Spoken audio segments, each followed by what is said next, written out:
Hey, what's going on, guys? Welcome to the latest episode. All right. I love some participation right off the bat. It really shows this is gonna be a great episode. Welcome to the latest episode of. We really got to get that figured out. Oh yeah, I still got the logo. It's all right. For right now, story time with Chris and Daniel. It's not like it's illegal. It's just not what we're gonna stick with long term. It's not illegal. Anyway, it's been a minute. We apologize. As we were just discussing before we got recording, we've been trying to mix things up a little bit, bring you guys, some different content in different ways, different formats, just trying some things out. And long story short, none of it's worked out great. A couple weeks ago, we tried to sit in a different room, put Ghostbusters on for Daniel, who's never seen it, to kind of give it a watch and react to it live, and then do a quick little thing after to just kind of talk about it. I'm sorry, did you feel that? Mm-mm. That was just, I think we just had a minor earthquake. Are you for real? I'm dead serious. No, I did not. They've been getting them a lot in Elgin lately, for like the past 5 years. I'm surprised you didn't feel it. Everything just kind of shook, and like the thing. No, I didn't. I wonder if it's going to show in the camera. Maybe I'm just hallucinating. Maybe. Yeah. Anyway. It's possible, but I don't think so. Anyways, continue, Jim Carrey.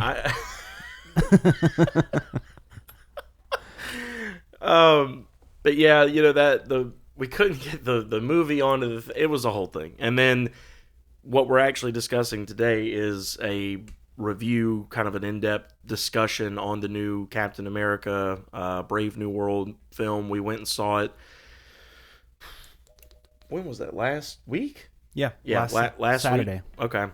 Almost a whole week ago. Almost a week ago. And what we were attempting was to kind of record beforehand, just discuss what we were anticipating, our thoughts, were we looking forward to it, were we not, what were we expecting, and then go into it, and then come back out, and the end of the episode would have been us kind of like, hey, an immediate reaction out of the movie. And instead, could not get the camera to work properly for us, and we were eating before the movie in a place with some very loud music playing, and so great music. It's good. It just was a little overwhelming for what we were going for. I think the conclusion from this is we have really big dreams and really no way to execute them. Yeah. Because our thoughts were like, we want to do the podcast in a restaurant, like as we're discussing pre-movie, and it just didn't work out. Yeah.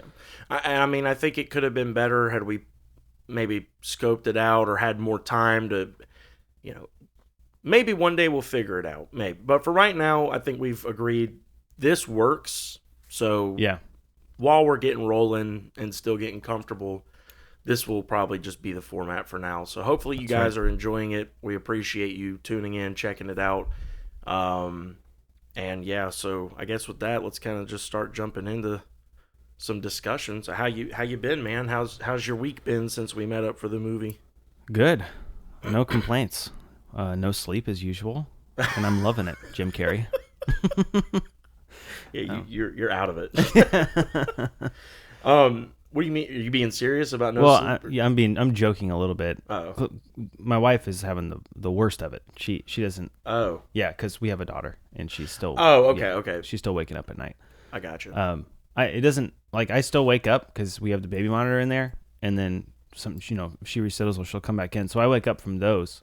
Right. But she's up with the baby, like right. in the room. So yeah. I got a good dose of that last night myself. Oh, really? Oh, yeah. So he stopped sleeping through the night? Well, he's teething. So yeah. His back ones are coming in now, and it has been the worst of it by far. Yeah. And my mom had told us at one point that, like, when babies teeth, I guess, like, a lot of crazy stuff can happen to them. Like, they can get sick just because of the teething. Like, it's not even, like, a viral thing. Yeah. And we think that happened last night. We went to bed, and maybe 2-3 hours later, because we were in bed probably by, like, 10-ish, and I think it was probably around 1, so it was about 3 hours. he just kind of woke up, and sometimes he wakes up and gets a little like squirmy and then cries a little bit, but he'll go back to sleep. He woke up and he just started crying, like I mean screaming, crying, and would not stop, and it went on for about an hour.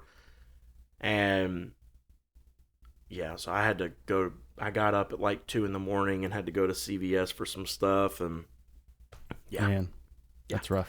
Yeah, so I mean, it was a rough night, but hopefully we're it's the back teeth, so I mean we're near the end of it. Everything else is pretty much in. So imagine that happening for 2 years straight.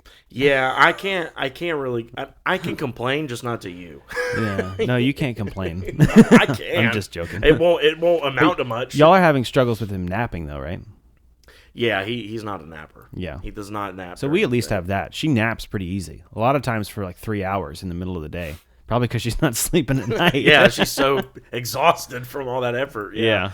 No, we're like the polar opposite. We cannot get. I mean, he will nap if we are just more stubborn than him. Of like, made like a fist. It's like he will nap. Nah, he'll nap if we're like more stubborn than him on it, and like really stick with it, and we're just like, nope, no, I don't care what you're gonna nap, but.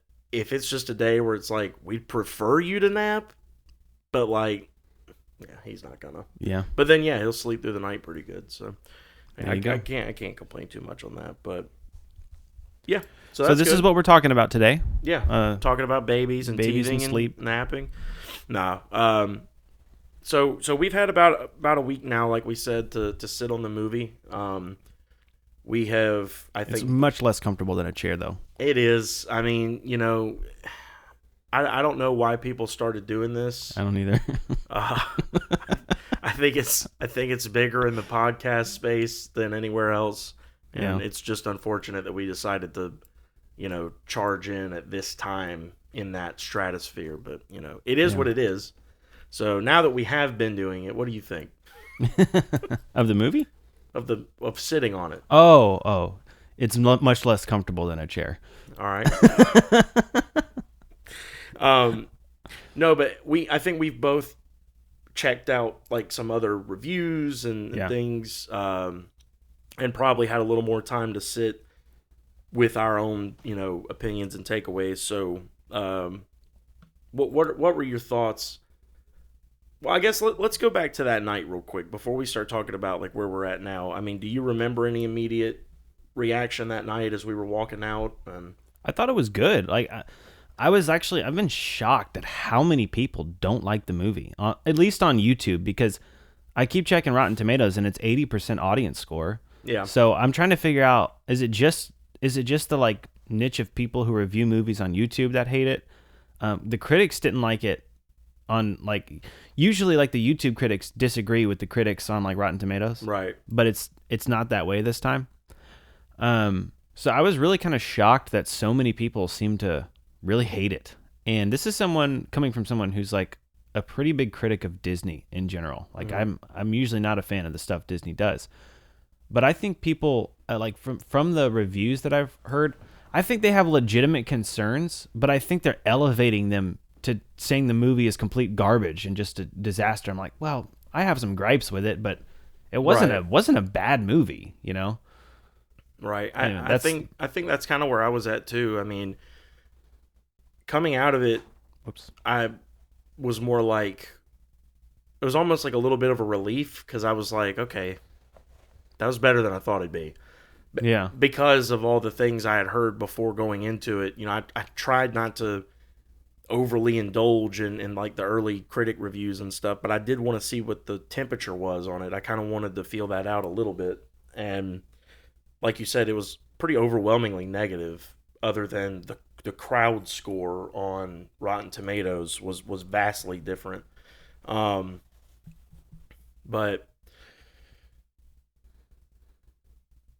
I guess I'm kind of like you, is I had gripes. I don't think they didn't ruin it for me as much as it clearly did for some other people. I didn't come out of that thinking that was like a top tier, top shelf Marvel movie. Yeah. But I mean, I think what's happened is I think we've gotten to a point where a couple things are true. and this is completely my opinion, but this is my theory on things. I think we're to a point where people expect too much from a movie anymore. Especially a Marvel movie. Yes, I genuinely believe that the expectations for just movies in general is so borderline unattainable that it's impossible for something to really, I mean, it has to just really come out of left field to shock people anymore. I think there's been some pretty good movies to come out in the last like decade that have really gotten crapped all over, and I'm just like, why? I mean, it didn't change the entire industry or anything, but do you know how hard that probably is to do at this point? Yeah. I mean, where we're at now. I mean, I think people just expect that because there's so much more technology every new year that goes forward that movies are just going to get that much better. But it's like my brother and I, we play a good bit of video games and stuff, and we were talking about the fact that like the graphics on video games, it's always a selling point with like the next generation of systems to come out that like the graphics are going to be so much better. And they probably are better, but we're kind of to a point now where it's like they're borderline photorealistic graphics on all video PC, the newest PlayStations and Xboxes and stuff. I mean, it's like it's probably about as good as it's going to get. I mean, I don't really, there's really nowhere to go from there. And I think that's kind of where we're at with movies. It's like, I understand where people have a gripe with certain CG things, and I'm going to talk about some specific things in this movie, good and bad, that I saw CG related. I understand where people have some gripes with that because I do think we're at a time where, like, you're a big Lord of the Rings fan. Those came out in like the early 2000s. The CG in those movies is maybe a smidge dated, but I mean, it's phenomenal. Dude, I would argue the CGI in those movies, like, is better than the stuff that comes out today. I think a lot of people would argue that, and that's my point. Is we're so further now advanced with that technology. There really is no excuse for bad looking CG in a movie. But the bottom line is, back when that movie came out, as opposed to how these come out, especially the Marvel ones, because it's like a machine. It boils down to, do these CG artists have enough time? And that was a huge thing with like the Spider-Verse movies. It's a little different because they're animated, but the bottom line was the artists kind of came out and were like, it's just really unfair working conditions because we're being asked to hand draw however many hundreds of thousands, if not maybe millions of frames of this movie to put this like love and care and detail into every second of it. And it turned out really cool. The final project looked fantastic, but the window that they had to do it in was, I mean, they were just like working insane hours to get it done, and weren't really being compensated fairly for the amount of time they were working. And it's no different with CG. I mean, yeah, the technology's there to have phenomenal CG, but if you're rushing people, you can only get so much out of it if you don't have the time to sit and work with it. I think we've seen some good examples in recent years of it and bad. But as far as that goes, I have some gripes with it. I don't think it ruined the movie. I don't think the CG ruined the movie. I don't think the couple things I could say about the plot or certain characters, I don't think any of it was movie ruining. Yeah. And we'll get into that. Like, that's the weird thing is, like, I don't necessarily disagree with what the critics are saying is wrong with the movie. I just disagree with how much it affected my experience. It's like, that ruined the whole movie for you. That's fair, I guess. Yeah. Yeah. So, I guess let's start our little deep dive then. I mean, I guess let's just tackle kind of the overall thing, plot, like the big picture. And I'll kind of kick it off. I think for me, the story was intriguing. Mm-hmm. I love the like spy espionage thriller kind of feel they were going for, kind of trying to bring it back to Winter Soldier a little bit. I thought that worked well when it was the forefront of the movie. I told you in the theater it started a little slow for me. I understand the thought process they probably had of, let's start it out with this big action sequence and have, Sam storm this like church that's been overtaken by these, bad guys who are there for some kind of deal or whatever. I get that. But first of all, it's been a while since we've seen him, because the last time we saw him was Falcon and Winter Soldier. If you watched it, which you said you didn't even really watch it like that, and I'm sure there are plenty of people who watched it even less because you at least checked it out. So if you didn't see that, the last time you saw him was Endgame, which was like 2019, and this is 2025, so we're talking a 6-year gap. Yeah. Even if you kind of have your finger on the pulse of the MCU, maybe you didn't watch Falcon and the Winter Soldier, but that, he kind of really explored becoming Captain America and that and all that. Okay, fine, but it's a little jarring to just start this movie out and it's like boom, and I don't know. I thought it could have benefited from more of a slow build like Winter Soldier. I mean, well,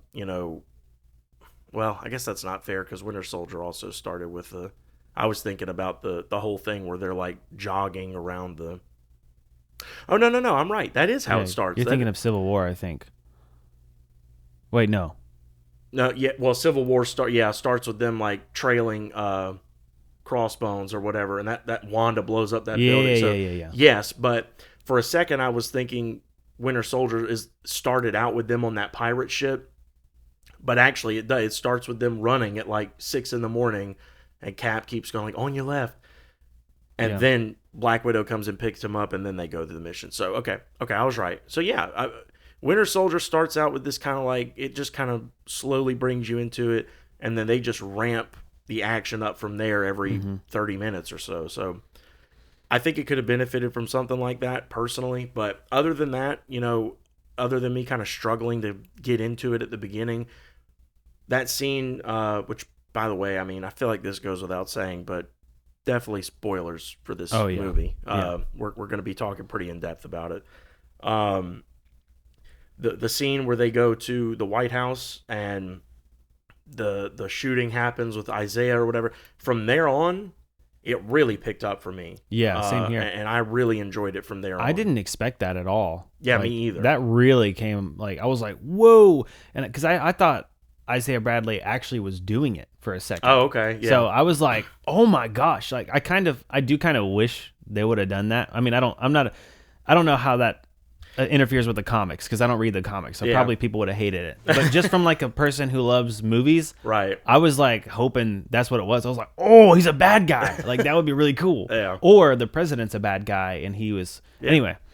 Yeah. So that was a really cool scene for me. Yeah. I really liked that. That really got me hooked. And from there, it was kind of just like, all right, here we go. So were your thoughts kind of similar? I mean, was it slow for you at the beginning, or did you kind of did it hook you with that first kind of action sequence that they went through? I didn't really think it was that slow. I thought the pacing was good. It had a good build. I could see what you're saying though. But I just knew I had seen enough of Falcon and the Winter Soldier to where I felt like I was coming after that. So that probably helped me. But yeah, I mean, overall, I liked the pacing. I thought it was a good build. I was engaged every time. And yeah, I don't know what the format you want to go with for this episode is, but I have some thoughts on what the critics said about like why they disagreed with why they didn't like the film. Yeah, go ahead. Let's just kind of free flow it. All right. So a couple of critics, you mentioned it was like a spy espionage type movie, which I thought the same thing and I liked it. I've heard some critics say, actually quite a few, that they thought that it was a movie that didn't know what it wanted to be. Like, is it a superhero movie? Is it a spy espionage? Is it this? Is it that? I didn't get that sense at all. I didn't. It felt like a spy espionage themed superhero movie. Yeah. Just like Shang-Chi is like a martial arts themed superhero movie. Right. Yeah. I don't know.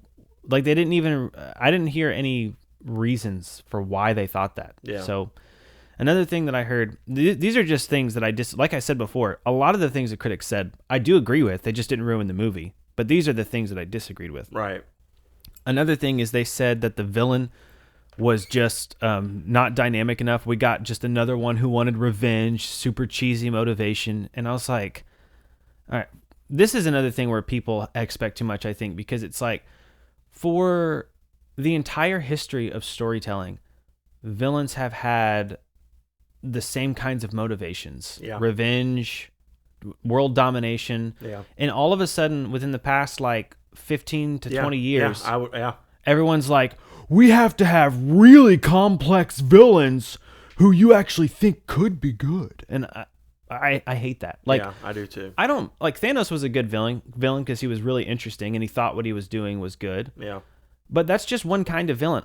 There's nothing wrong with a villain who's just evil, who just wants revenge. Yeah, no, I mean, you have to have a foil for your protagonist. Yeah. And at the end of the day, what kills me about that is people are whining about that. If we ended up getting 5 years straight of movies that have these complex, emotionally nuanced villains with their, the things that they're kind of pushing towards being it's not black and white. There's kind of a gray area. People would get bored of that. And then they'd want something that's just, why are we always getting these villains? Why are they always trying to make us feel for the villain? Because you whined about it for a decade and a half. I mean, well, and I personally don't like it when they try to make you feel for the villain. I do Thanos was good because I never really felt like they were trying to make it seem like he was good. Mm-hmm. Like they were trying to, but they did explain his motivations in a way that made sense. Where it's like, okay, I could see why you would think that, but also why don't you just use the stones to create more resources? I mean, it's just obviously you're an evil tyrant. Yeah. You just want to kill billions, trillions, right? But and I mean, real quick on that too. Also, every now and then, throw in something like a Civil War, where it's not even a villain and a hero; it's two heroes with differing opinions that are both arguably I could see that. No, I was totally cap. Oh, I was too. I was too. Absolutely. But I'm just saying, I think Iron Man was coming from a good place. Yeah. I don't agree with it. But I've heard a lot of people, when that movie first came out, I think most people agreed with Iron Man. Yeah. And it kind of blew my mind. I was like, what? Yeah. But that's the cool thing about it is there were a lot of people on both sides of that. And that's also intriguing. It doesn't always have to be, like you said, just classic, I want to take over the world just cuz or whatever. But it doesn't always have to be this 5-layer deep thing. Yeah. I mean, it just sometimes a villain just wants power. It just is what it is. Exactly. And the villain in Brave New World, it made complete sense why someone like that would want revenge. I mean, what the guy did to him. When the lights come on, you see his brain all jacked up. You're like, I probably would be feeling some kind of way about that too. So that I understood his motivations. That's all I really need. Yeah. And I completely agree. I hate this idea that every villain has to be super complex and morally ambiguous. And by the way, I'm sorry, do we ever get that? When's the last time we got a villain that their whole thing is that they're just way smarter than everybody? Yeah, I know. That to me was interesting. Yeah. Because it's sometimes it's kind of fun to see how can you physically beat the physically gifted villain, but sometimes it's cool to just be how can you even touch this guy? Yeah. Because he's so far ahead. Yeah. And he was for the whole movie. That's actually one of my biggest gripes of the movie. Is how far ahead he was? No, it's the fact that I think he was undermined as the villain. The leader should have been the villain of this movie.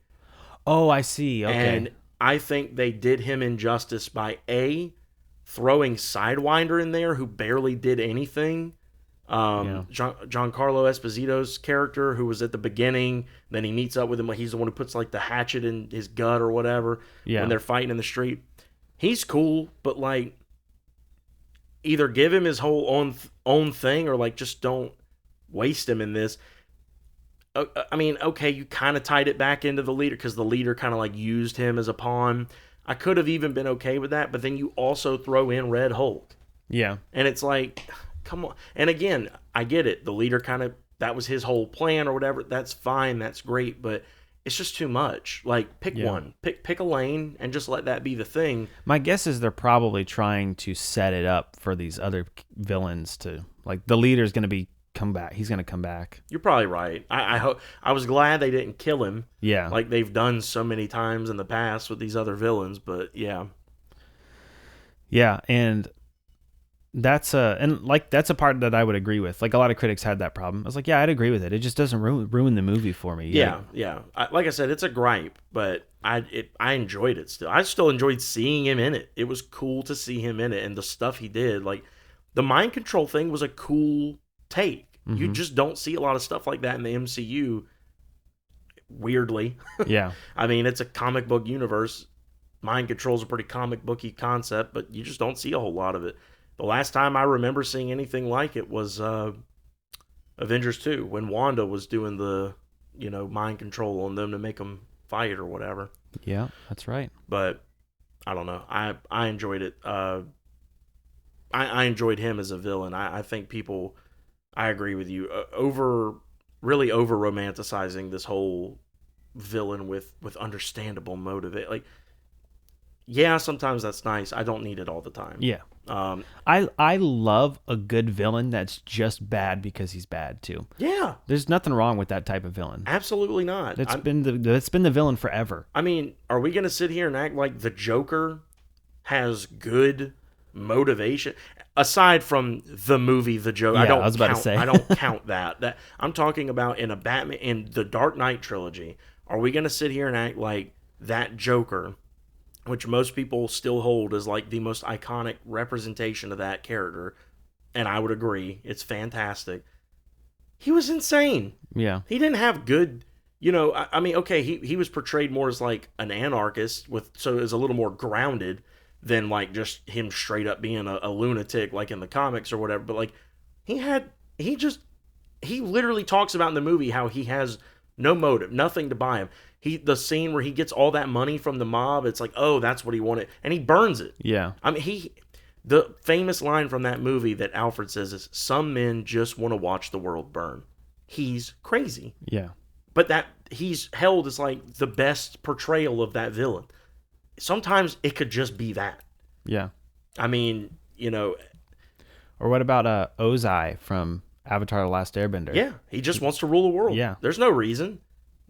No one wronged him. He grew up rich and he had friends, and he was even friends with the Avatar of his time. And yeah, no, I mean, that's another great example. Wasn't. His grandfather Sozin was. Oh, you're right. Yeah. Sozin. Sorry, I got that mixed up.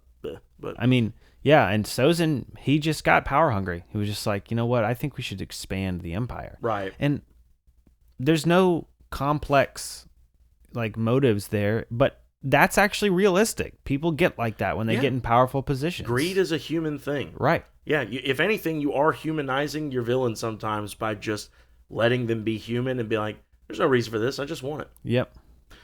There's plenty of everyday people who are doing just fine in life, and then they're like, I'm going to make this huge change in my life because I just want more money. I don't need it. I'm doing okay, but I want more. So I agree with you on that. It's actually a really good point. But yeah, I wrote down a couple things just to kind of like things I wanted to make sure I touched on. So to kind of switch over, something I like, we were talking about like the CG and stuff, and I said I had good and bad on that, so I guess we'll kind of do both. But and feel free to, I don't know if you had anything specific on this, but feel free to jump in as well. But although they didn't flat out address it, which I guess they didn't have to. I mean, it's not that big of a deal, but the Red Hulk gives off heat. Oh. The like the Bruce Banner's like Green Hulk, the angrier he gets, the bigger he gets, and like the stronger. The Red Hulk, the angrier he doesn't get any bigger. The angrier he gets, the hotter he gets. Like there are times where his whole body is like on fire. And actually that's been some ways that he's been defeated in the past, has been like they just make him angrier and angrier and angrier by like, annoying him by trying to attack him and stuff to the point like, where I'm not touching you. Yeah. I got your nose. To the point where like he overheats and like basically I guess passes out and then turns back into Ross. But I loved that even though they didn't like I say flat out address it, they're like they had all these little details of like you see in certain spots where he steps on stuff and the things under his feet burn away, or like the shots where it was like kind of looking at him and you could see over his shoulder there was like the heat like radiate like the wavy air, like radiating off of him. I thought that was really cool CG details that they put in there, and he looked phenomenal. Yeah, he did. That was the best I've seen a Hulk look since maybe Avengers 2. I mean, Ragnarok was okay. You barely see him in Infinity War, and I didn't love what they did with him in Endgame, but I think that was the coolest a Hulk has looked in a while. He looked really good. The She-Hulk show, I mean, we don't speak of that. Yeah, I know. Yeah, you don't like She-Hulk looked terrible in that. She didn't look CGI. She didn't look great. The Hulk didn't either, and my goodness, his son at the end looked atrocious. I didn't even see his son at the end. Well, yeah, I didn't even watch the show. I'm just talking about from the trailers I saw. Yeah, they introduce his son at the end. Like basically, you find he goes back away like into space at the beginning of the show because he gets some news, and you find out at the end that I guess when he was on Sakaar for all those years, stuck in Hulk form, he had a son.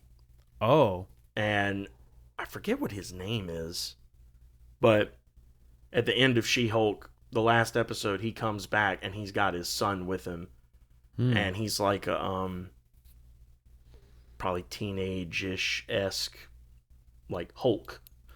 Interesting. He looked terrible, and that's an ugly baby.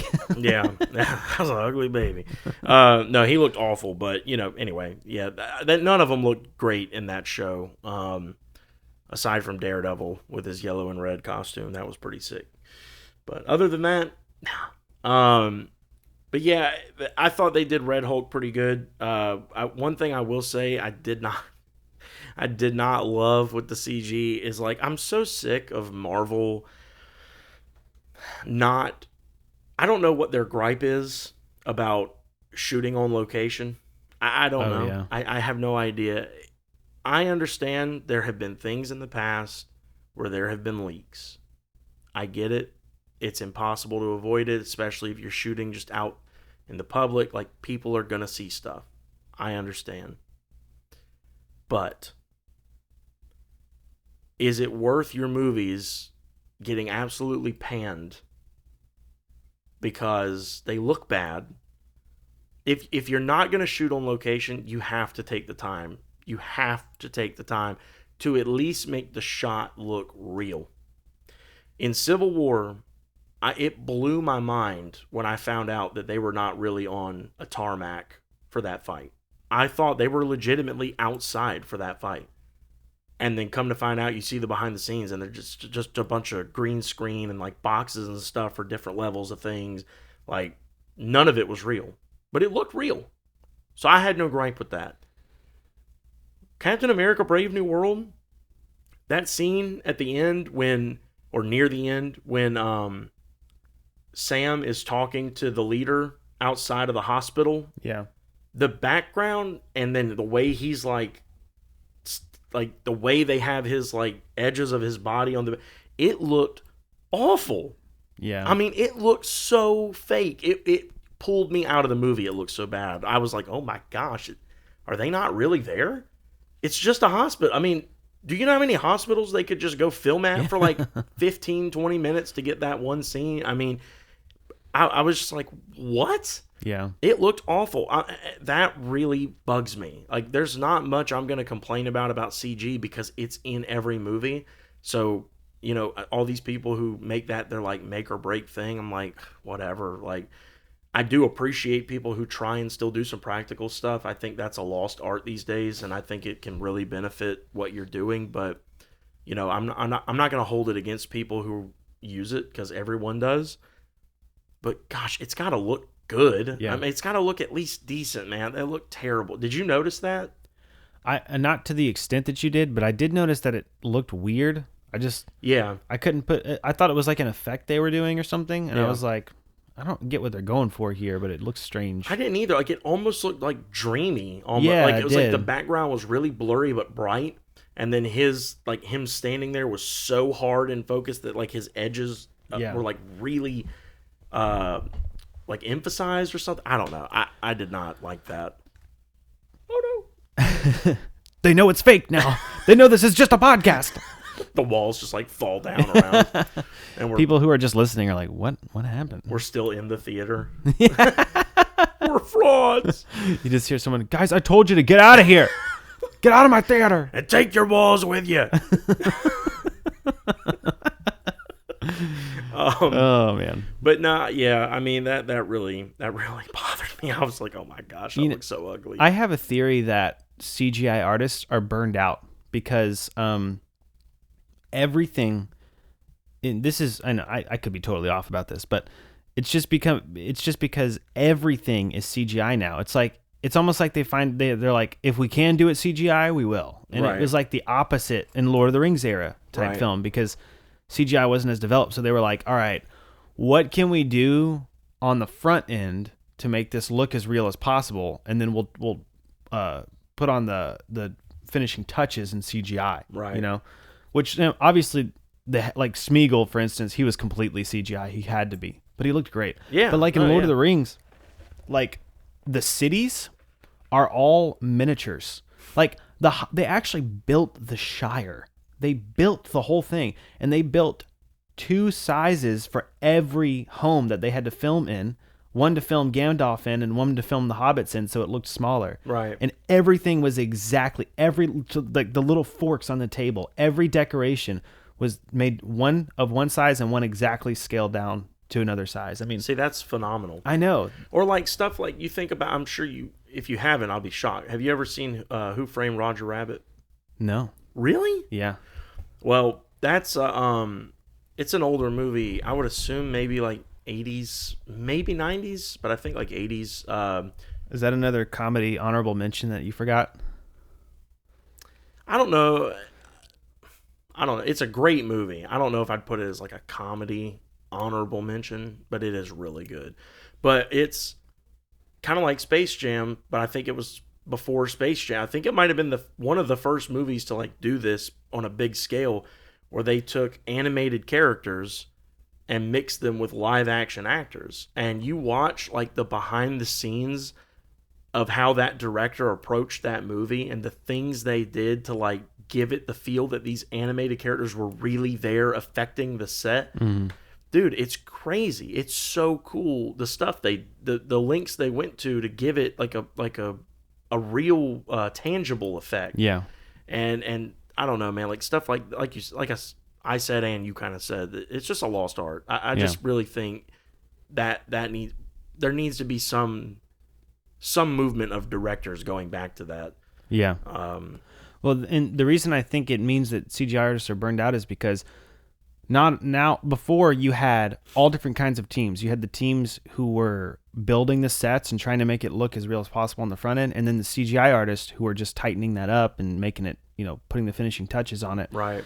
And now it's like, it's just CGI artists. They're doing everything, and it's the same thing, just sitting at a desk, like really tedious, annoying. I mean, I'm sure people who do it love it, but I could imagine that getting really old. It's like, I gotta create graphics for this entire city and the characters in here. It's like, and what they do, and then whenever they hit something, it's got to do this. Yeah, exactly. No, man, I can't imagine. I really can't imagine the amount of time and effort it takes to create one scene. Mm-hmm. Like one quick clip of like Iron Man getting thrown into a car, just the clip of him hitting the car, how long that would take. Yeah. I mean, I don't know. It's crazy. I remember seeing, I can't remember if it was the movie Safe with Jason Statham, or if it was one of the one of the original 3 Bourne movies. But one of those has this like crazy car chase scene in it. And there's this one part where whoever the main character, whatever movie it was, they're driving and they drive up, and then, or it might have been The Italian Job, because that has a crazy car stuff in it too. Fantastic movie. Yeah. Great. Love that movie. Anyway, they're like driving away through this chase, and they drive up an alley and out through it, out into this busy street. And they like drive out, and then as the car chasing them is coming, a bus comes by and smashes into it in the street. And it's completely practical. The whole thing. I think they were even on a real street. And they had they only had enough budget to do it once. So they had to rig this thing up to where almost like as the bus went forward, it like through a pulley system pulled the car through the alley to where it would hit at the right time. Wow. I mean, it was crazy. It was really, really cool to like learn that not only was it real, but that they had to figure out, we can only do this once. We got to make sure it hits. Yeah. And they had cameras all over it to make sure any angle they could possibly want of it, they got. Like, it was really cool. Stuff like that's neat to me. Yeah. Like, that's really, really cool. Now it would just be CGI. Oh, yeah. Which is one of the reasons why the Mission Impossible franchise is one of the best action franchises out there. Because he does all of his stunts for real. Yeah. And Tom Cruise is kind of insane. He's a lunatic, and I love him. So funny, just quick on that. Oh, man. You're always ahead of me. Like, you always know. I am the leader. We finish each other's. What? Anyway. Drinks? Yeah. No, that when the last one was coming out, not the new one, but part one of the kind of 2-part ending that they're doing right now. When the first part was coming out, and in every movie you'd go into, there was this little promotional like teaser they were doing for it, where it wasn't really a trailer, but it was just them showing them like setting up for him doing one of the stunts where he like rides a bike off of a cliff, and he's doing it like multiple times, testing it out with like a bike, and riding off this ramp and like ripping a parachute while he like falls or whatever. And every time he would like go to do it, he would like jump off, like, you know, spread his arms and stuff. And my wife and I went to so many like movies around that time because we love going to the theater. I have this game we got on our honeymoon called Blockbuster. I don't know if you've ever played it. No. It's really fun. I thought you were making a joke like about Blockbuster, the old movie store, and I just wasn't catching it. No. It's a real game we picked up at either like a Barnes and Noble or Books A Million or something on our honeymoon, called Blockbuster, and it's a thing where there's like this huge deck of cards, and they're all different genres. You got comedy, sci-fi, animation, drama, classical film, and like I think 2 or 3 other ones. And so your goal is to get one of every genre of movie. The first team to do it wins the game. But you get these cards and you draw 6 of them each round, which you get to determine who gets to draw them by doing a head-to-head, where you pick these like head-to-head cards, and it'll be like a movie with a dog. And then like you would name like a movie, then I would, and then you would, then I would. And there's like a timer buzzer, and each time you name one, you hit it, it resets it, and then I have until the timer goes off. Whoever can't name one before the timer goes off, the other person's the winner. Oh. They get to draw 6 cards. Or if you like guess a wrong movie. Yeah, if you say something wrong, it ends. You draw the 6 cards, and then you get 3 categories. 1 word, where you can use 1 word to describe the movie. Charade, where you can only use like body movements and charade stuff to do it. And then quote, where you can describe the movie with a quote from it. And you get to pick out of the 6 cards which movies you want to put where, and then you give the other person the other 3. So you get first pick of the movies. They get the probably harder ones. And then there's strategy to it too, like which ones do you still need, or are you trying to keep ones from them or whatever. And then they lay theirs out, and then you get, I think, a minute. You get 60 seconds to go through your 3 categories, doing your 1 word, your quote, and your charade, and your team gets to guess. Well, my wife and I with some other people were playing one night, and she was on my team, and one of the cards for action was Mission Impossible, and I put it in charades, and I just went like this, and she guessed it immediately, and everyone at the table was like, are they cheating? Because no one else got it. No one else was like, how did you get that from Mission Impossible from that? Yeah. But it was from that little trailer thing. Yeah. Because he's a nut. And he is so awesome for still doing that. How old is he? I think he's pushing 70. Nuh-uh. I think so. He's in his 60s? Tom Cruise? I think he is. You're acting so that, shocked. That baffles me. I would have guessed look it up right 50s. now. Tom Cruise age. Scientology, man. Yeah. That's the answer. Yeah, he's 63. That is insane. Yeah. This dude hung from a cargo plane for this new movie. Oh, yeah. What? Yeah, I know. I thought you were initially talking about the episode 5, and movie number 5, and I was like, well, that was years ago. But yeah, he does hang from a cargo plane. Yeah. For this movie, it's crazy. He's insane. He is. But yeah, I mean, more stuff like that. It just, man, I wish I could think of more modern examples that have done it. I mean, I know It's hard, isn't it? It is. I Yeah. mean, I know I've gushed about this show a lot on here, but it's phenomenal, and this is just another reason it is. Severance is real big about that. Oh, okay. Ben Stiller has come out and said, like, they go out of their way to try and do every scene that they can with as little CG as possible.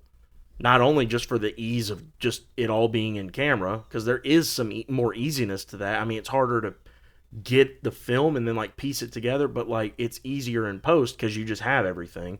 Like you said, it's just like touching it up. It's not creating it.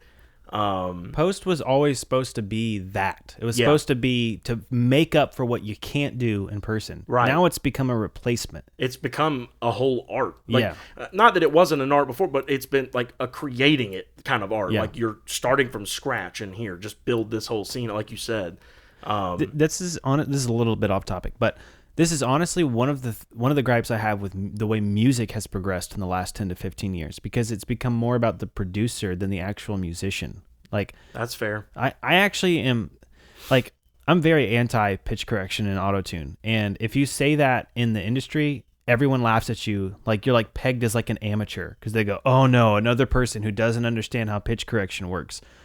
I understand how it works completely. I know it can't make a dying cat sound like it's singing, like Michael Jackson, but it can make an average singer sound better. And the reason that it's so popular is because producers who produce people's music feel like if they put out someone who can't sing very well, then that's on them. And it's like, but in my opinion, the producer's job is supposed to be able to make the musician shine. Like you're supposed to be able to make so you can hear all the music, capture the essence of what the artist is trying to create. Yeah. It's not really about the producer necessarily. Yeah. And it's like if they don't sing that well, that's on them. That shouldn't be on you. Yeah. And the fact that what you're actually doing is you're I don't know. And this is I could talk forever about this, and this is not the topic of today, so I'm just gonna stop there. But just another thought. It was like, it seems like things are getting things that were made to be like come alongside the actual thing that you're doing are now becoming. They were meant to be supportive, and now they've become supplementary. Exactly. Yeah.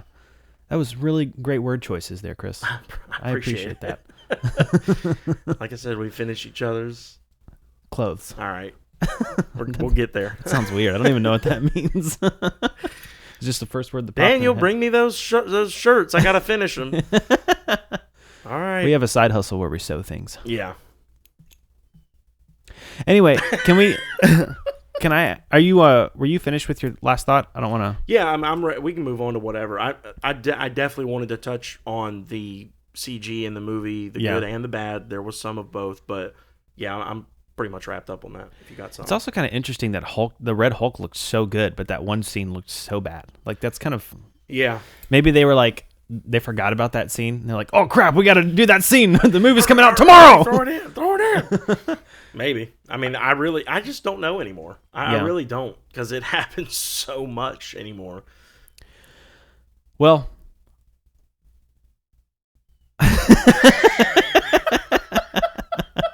I really thought I could capture the thought and save it, but I didn't. But I do remember now. There's a couple things that I would like to say that I agree with the critics on some things. I just don't think it ruins the movie for me. But there are issues with the film that I think should be addressed. One of the problems, we talked about this after watching it. Probably the biggest problem that most people had with it was that the Red Hulk in the trailers was pushed in all of their promotional material. He was in every trailer, he was in every poster and stuff. And then so the audience was anticipating him showing up early, but he was the main villain. Like, that was the big finale, was him. And so they spoiled the entire ending. And I think, yeah, I mean, but I agree, they shouldn't have done that. That was a little annoying, because when I realized Hulk, about a quarter of the way into the movie, I was starting to think, okay, I guess Hulk is going to be the big surprise or whatever. And I was like, I don't know why they did that, but it didn't ruin the movie for me. It was like, yeah, they shouldn't have done that. But I'm not going to lie, if anything ruined the movie for me, it was that. Yeah, I mean, that was probably the worst thing. Because the thing is, they went like out of their way to hide the leader. Like, there's a trailer. That's true. There's a trailer where it's the scene where they go to that like military compound. Mm-hmm. They're like breaking into it to like get information. Mm-hmm. And it's where Sam and whatever the guy's name who is annoying who plays Falcon now. I could not stand him. Oh yeah, I thought you meant Anthony Mackie. But you're talking about the new Falcon. Yeah, the new one. Yeah, I did not like the new Falcon. I do not like him either. Which we'll talk about it, but it was where they were breaking into that place to get more information, and it's where they first see the leader in the movie. They show that clip in the trailer of him like walking towards them through the shadows, like before he turns the light on and you see him. And in the movie, even without the light on, you see like the green flashes in his eyes, and you can kind of tell something's funky about him. Mm-hmm. And in the trailer, unless I'm just completely mistaken, and I could be, but Marvel also has been known to do this, so I don't think I'm wrong.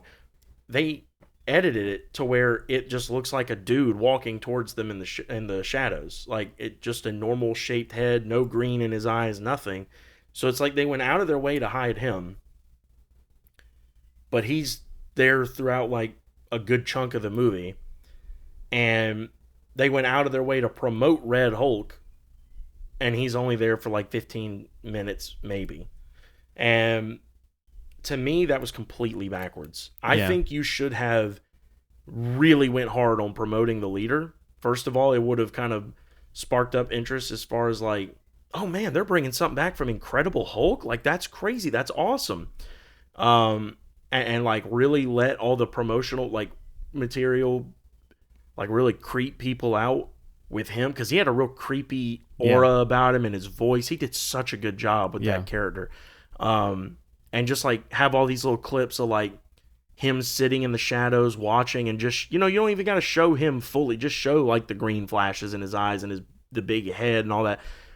And leave Red Hulk out of it. Yeah. That way, even if people who were like diehards are like suspecting that it could go there,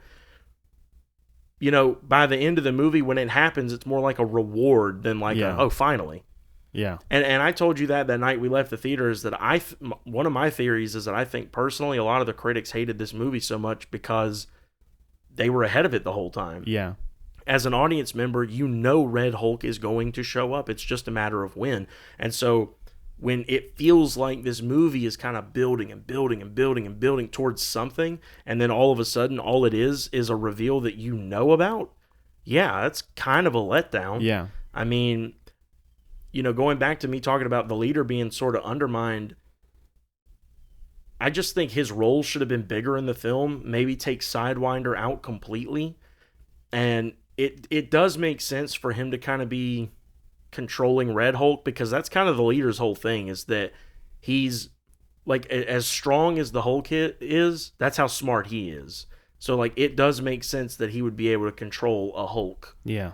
That's kind of his whole thing in the show. Like he controls Abomination as like his henchman and stuff like that. So that, all that makes sense. But I really, really hated that it's like they chose a guaranteed big opening weekend over a genuinely cool surprise at the end of the movie. I don't know what all these movie industry like companies' issue is with just having a surprise in a movie anymore.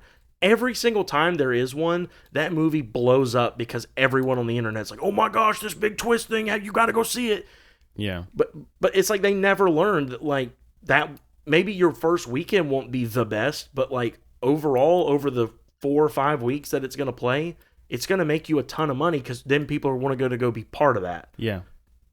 I can't wrap my mind around that one, even as like a business decision. It just doesn't make sense. It especially makes no sense as a business move. Right. You kind of tanked your own movie because this is one of the main reasons people are trashing it, in my opinion. Yeah. I could be wrong. No, that's one of the biggest complaints I've seen from people. But I think that's more of a promotional issue than it is an issue with the film. Yeah, itself. no, absolutely. I agree 100%. That, like we just said, that was a poor business decision. That's not on the actors. It's not on the directors. It's not on anything to do the writers. They all handled it well. All the kind of like, I mean, I guess you could call it subtle. As someone who saw it coming from a mile away, even without it being in the trailer, it probably wasn't that subtle, but the subtle, quote unquote, hints of like him slowly getting more and more angry throughout the movie and stuff. I mean, it coming from his medication was an interesting twist that I didn't expect because I'm pretty sure in the comics it's always happened by like him trying to experiment on ways that he could like finally get strong enough to just beat the Hulk. So it was never like a thing of he had to get tricked into doing it. He was just like so determined that it kind of destroyed his life. And by the way, one other gripe I had, and it still deals with the Red Hulk. I hate how Sam beat him at the end. Oh, really? Hated that. That's another problem that most people had. Hated that. It sounds like, for people who are listening and watching, it sounds like we hated the movie because we're just agreeing with a lot of the critics right now. But well, you've said it the best. We agree with a lot of it. Yeah. But it didn't ruin the movie for me. Yeah. I still had gripes though. It's far from a perfect film. Right. Yeah. But that's kind of where I am too. It's like I think we'll talk about what we liked about it too after this, but no, we won't. Okay. That makes sense. So, okay, well, explain that, because I think that's going to actually bleed into another criticism that I agree with as well. But I'm curious, what about the way he beat him did you not like? Okay, so a couple things on this. So, first of all, they kind of did the same thing twice in the fight, but the first time they played it off as like a joke, which was fine. And then the second time, well, not really played off as a joke, but it was kind of funny of like how quickly it didn't work. He tried to talk him down once, and it did not work. And I was like, yeah, it's on. Like, and like I told you, in the comics, a lot of times, the Red Hulk, like, they have to beat him by like getting him overheated. Yeah. There were so many different ways I could have seen this playing out to make it better or make it make more sense. So option number one, Anthony Mackie is fighting the Hulk, getting his absolute butt kicked. He's starting to run out of tech just like he did in the film. Like he was holding his own, but then he kind of started slowly falling more and more behind, which makes sense. Actually, it really doesn't make sense at all that a normal person could do anything against the Hulk. But I'm going to give him the fact that A, it's a comic book film. B, he's wearing vibranium armor. Yeah. And C, let's just say he's really, really skilled. Okay, fine. So he's been there, done that. He's fought, aliens and stuff. I'll give it to him. He's fighting him. He starts falling more and more behind.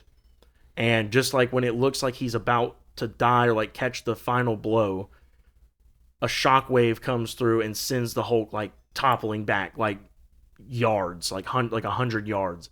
And you look up and the Green Hulk is standing there with his hands like this, and he just that would have been clapped so him. Epic.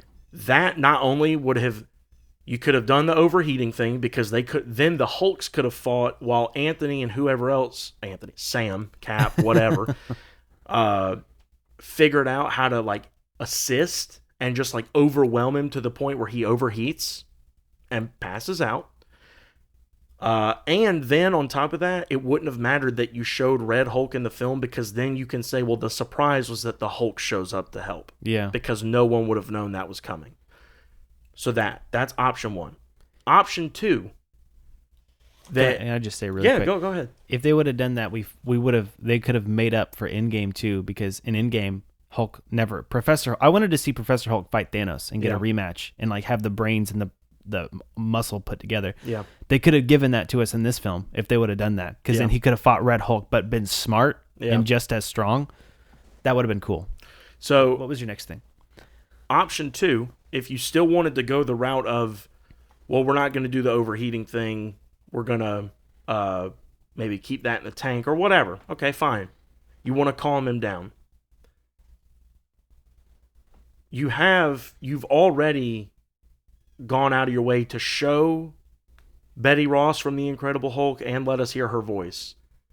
The whole premise of Cap getting him to calm down on that street was that he was on the street that he used to take Betty to look at the cherry blossoms or whatever he called it. I think it was cherry blossoms. Those trees. Mm-hmm.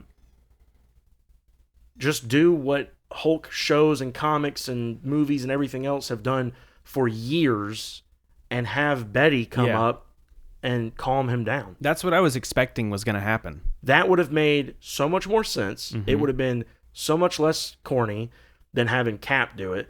And also, it would have made it just a little more relevant to have her. It would have made the emotional moment of them talking when he's in the raft hit a little more because she came to help him, like, not destroy things.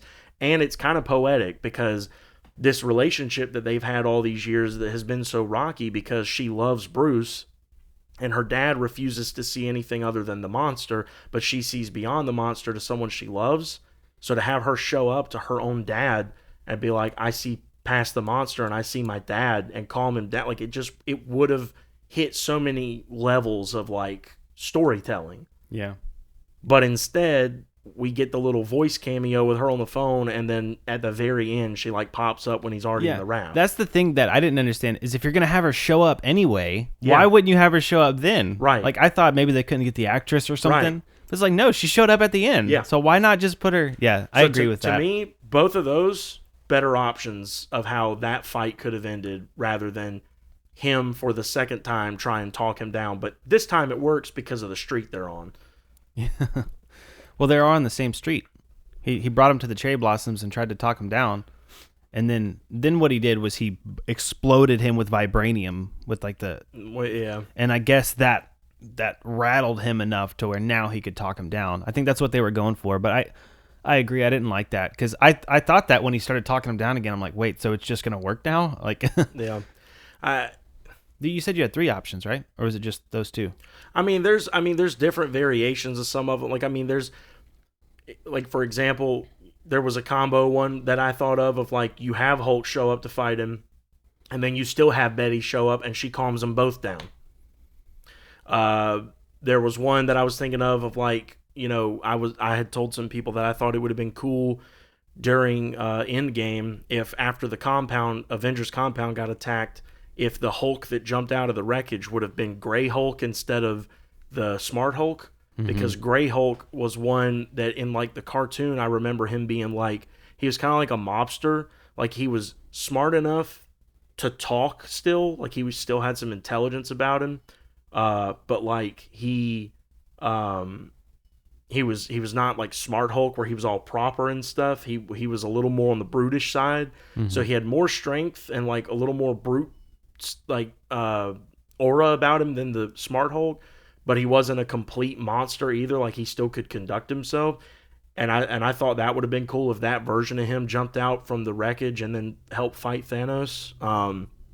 So I was thinking you could have Gray Hulk, like maybe he's behind the scenes still been trying to mess with this combination of like, I need to be able to be a little bit more of a protector, but like I still need to be able to operate. And maybe he's found the Gray Hulk thing, or there was just so many things I think you could have done to change that. Like, that's just one thing I can't quite get over. And again, like we said, and I'm gonna keep emphasizing it because I enjoy these movies, and I'm one of those people who feels like you should just enjoy these for what they are. Yeah, they're not. Most of these movies are not like super deep, nuanced like emotional film. I mean, they're comic book movies. Some of them can be that. I think Logan was up there with that. You would probably argue Endgame was up there with that. Just the way they closed these storylines, these decade-long Not quite to things. that level. I mean, it was epic. Well, I mean, yeah, it was epic, but you know, I mean, I think some of these can be up there with that. But this, you know, this is an example of one that wasn't, and that's fine. I don't hold that against it, but you know, at the same time, good storytelling is just good storytelling, and I think they could have changed a couple things there. I agree. Yeah, I think, and this is the last thing I'll say that I agree with. Well, two things. One of them is a lot of people I've heard say there's no Captain America for me other than Steve Rogers. I've heard that people say that a lot. It's like, if that was how you felt, then you knew you weren't going to like this movie going into it. I mean, that's kind of predetermining. Yeah. Yeah. And I'll be honest, I don't necessarily I kind of wish that, I don't mind him passing on the shield, but I kind of wish he would have had a different name because he's not Captain America. Maybe something different than Falcon, or it could have just been Falcon. I don't know. I mean, why not just stay the Falcon, but you're just taking over Captain America's role and what he does. But that's not a ruiner for me. And it's like, all right. I mean, I knew that they were doing that going in, so I've accepted it. It's like, yeah, I don't love it, but right. So it's like, if that's your opinion, you wanted this movie to fail. Like if you're telling me that from the very beginning, it's like you're looking for things to be upset about. Absolutely, yeah.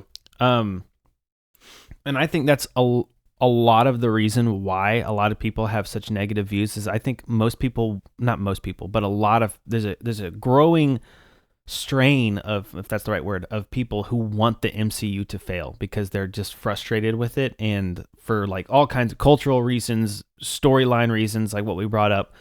And I think people are going into these movies now with like they're expecting bad, and they're like secretly happy when they get it because it's more stuff to complain about.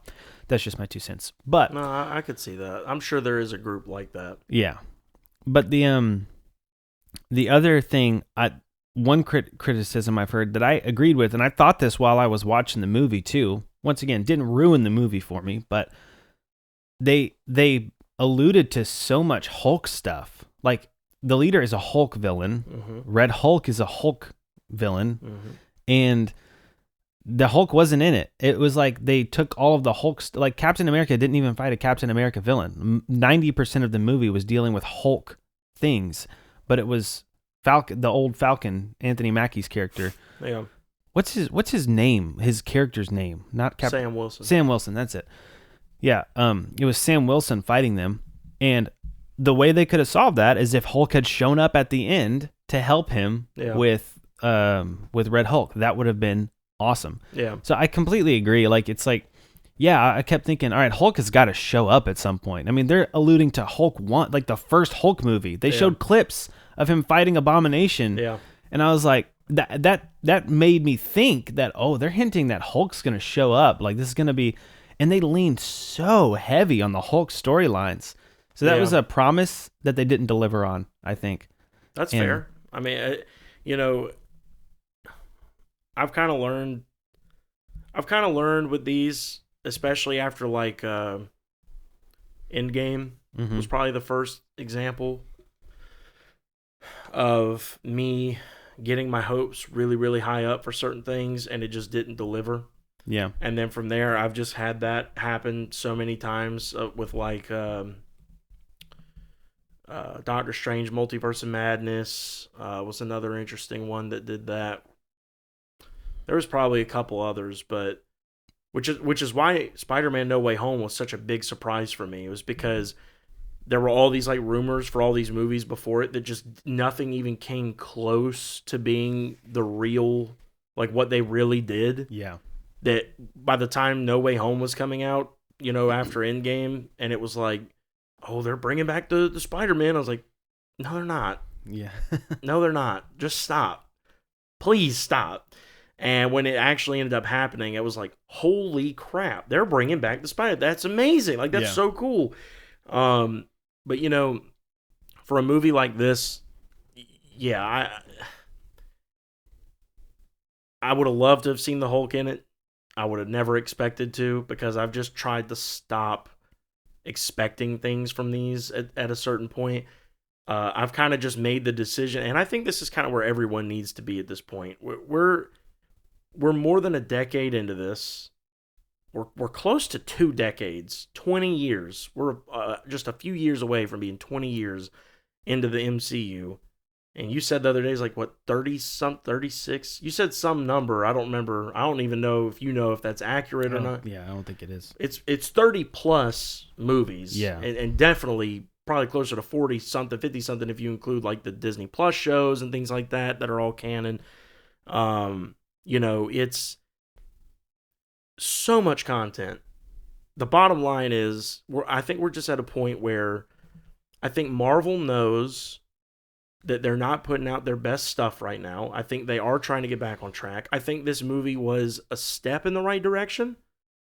I don't think it was perfect, and I think it's far from their peak of like what they've put out, but it's better than what they've been putting out the last 5 or so years. Mm-hmm. To me, this movie was probably better than Eternals, even though I'm someone who liked Eternals. I know a lot of people didn't, but most people didn't. I enjoyed it. I think this movie was better than that.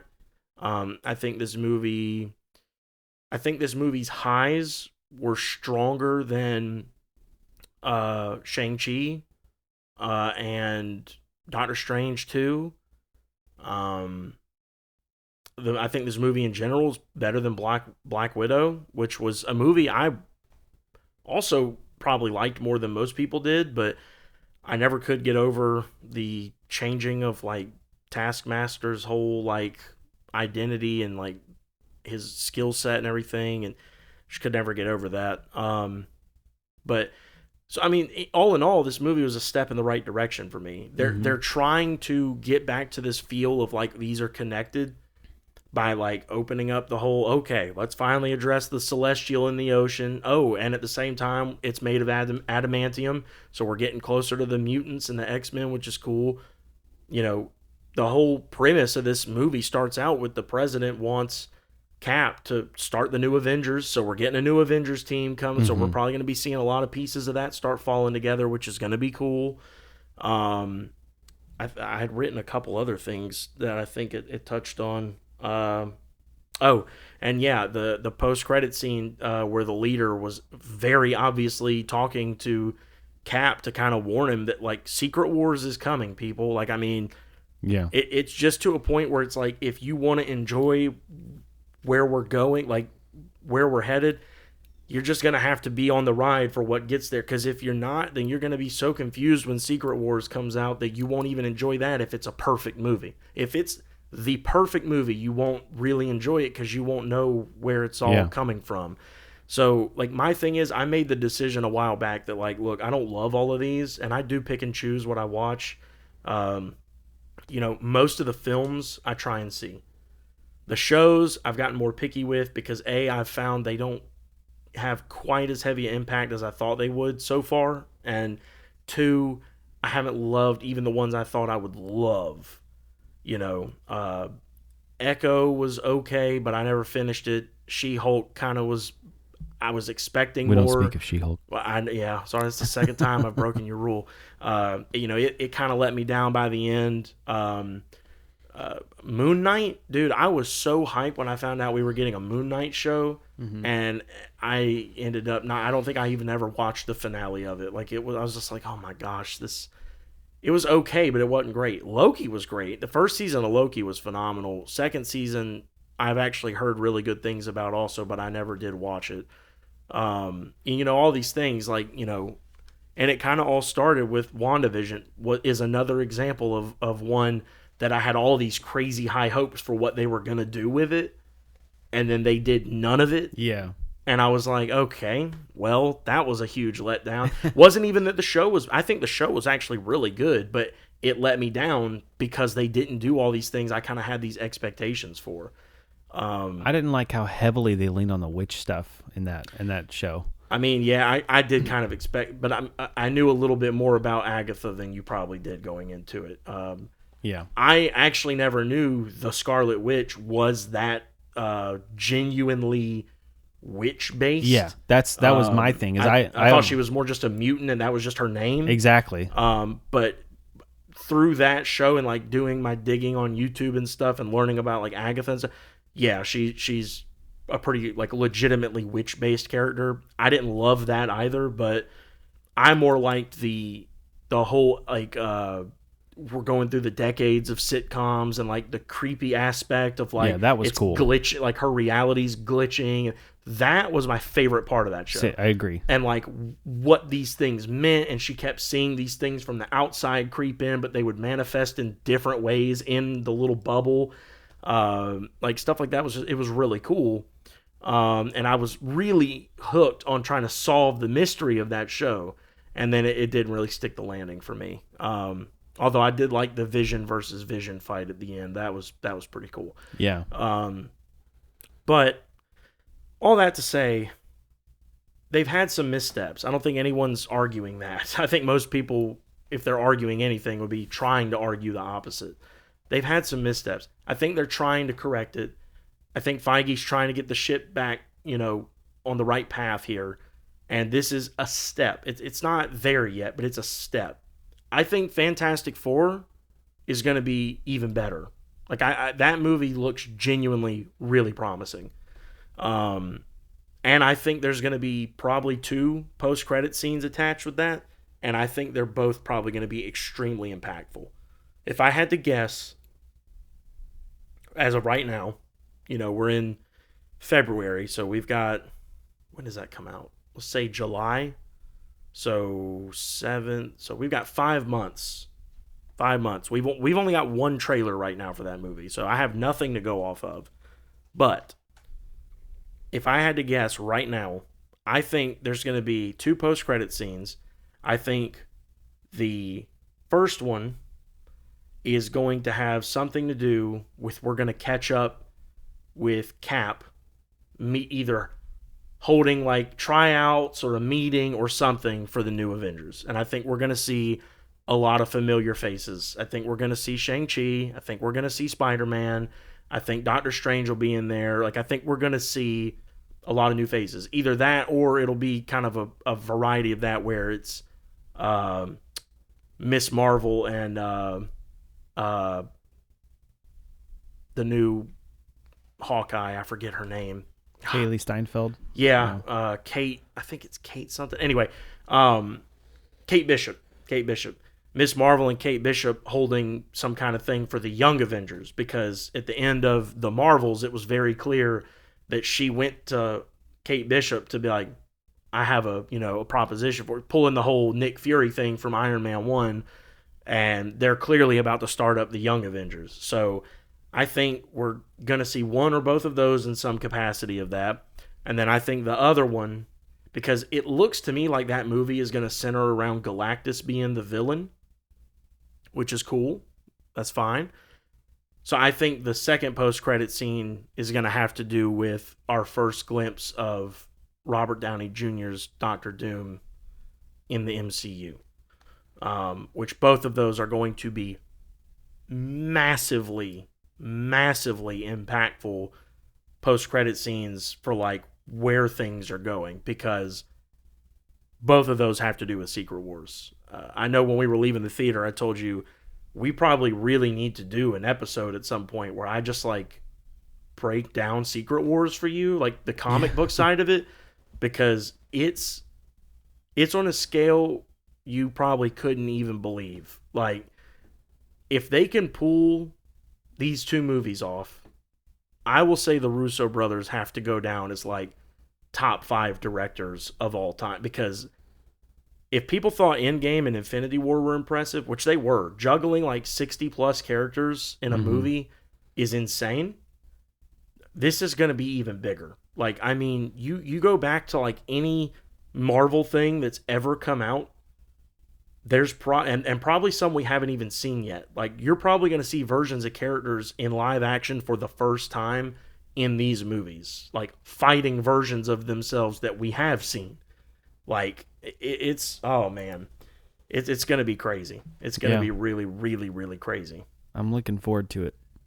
I completely agree with your sentiment that it's like it's a step. This movie was a step in the right direction, and that's kind of how I took it. Yeah. Because I was the same as you. I didn't have high expectations because the MCU's kind of been in a slump. Yeah. And so I was like, all right, let's see if we're making any movement. And this movie, the amount of Hulk stuff, like I said, if they wanted it to be a fantastic movie, they should have put Hulk in there. I agree. But all the Hulk stuff that they're calling back to things from the first Hulk, which came out 20-something years ago. Yeah. That's exciting to me. I'm like, wow, they're still digging stuff up that they have been building up for decades. Yeah. That was the impressive thing to me about Infinity War.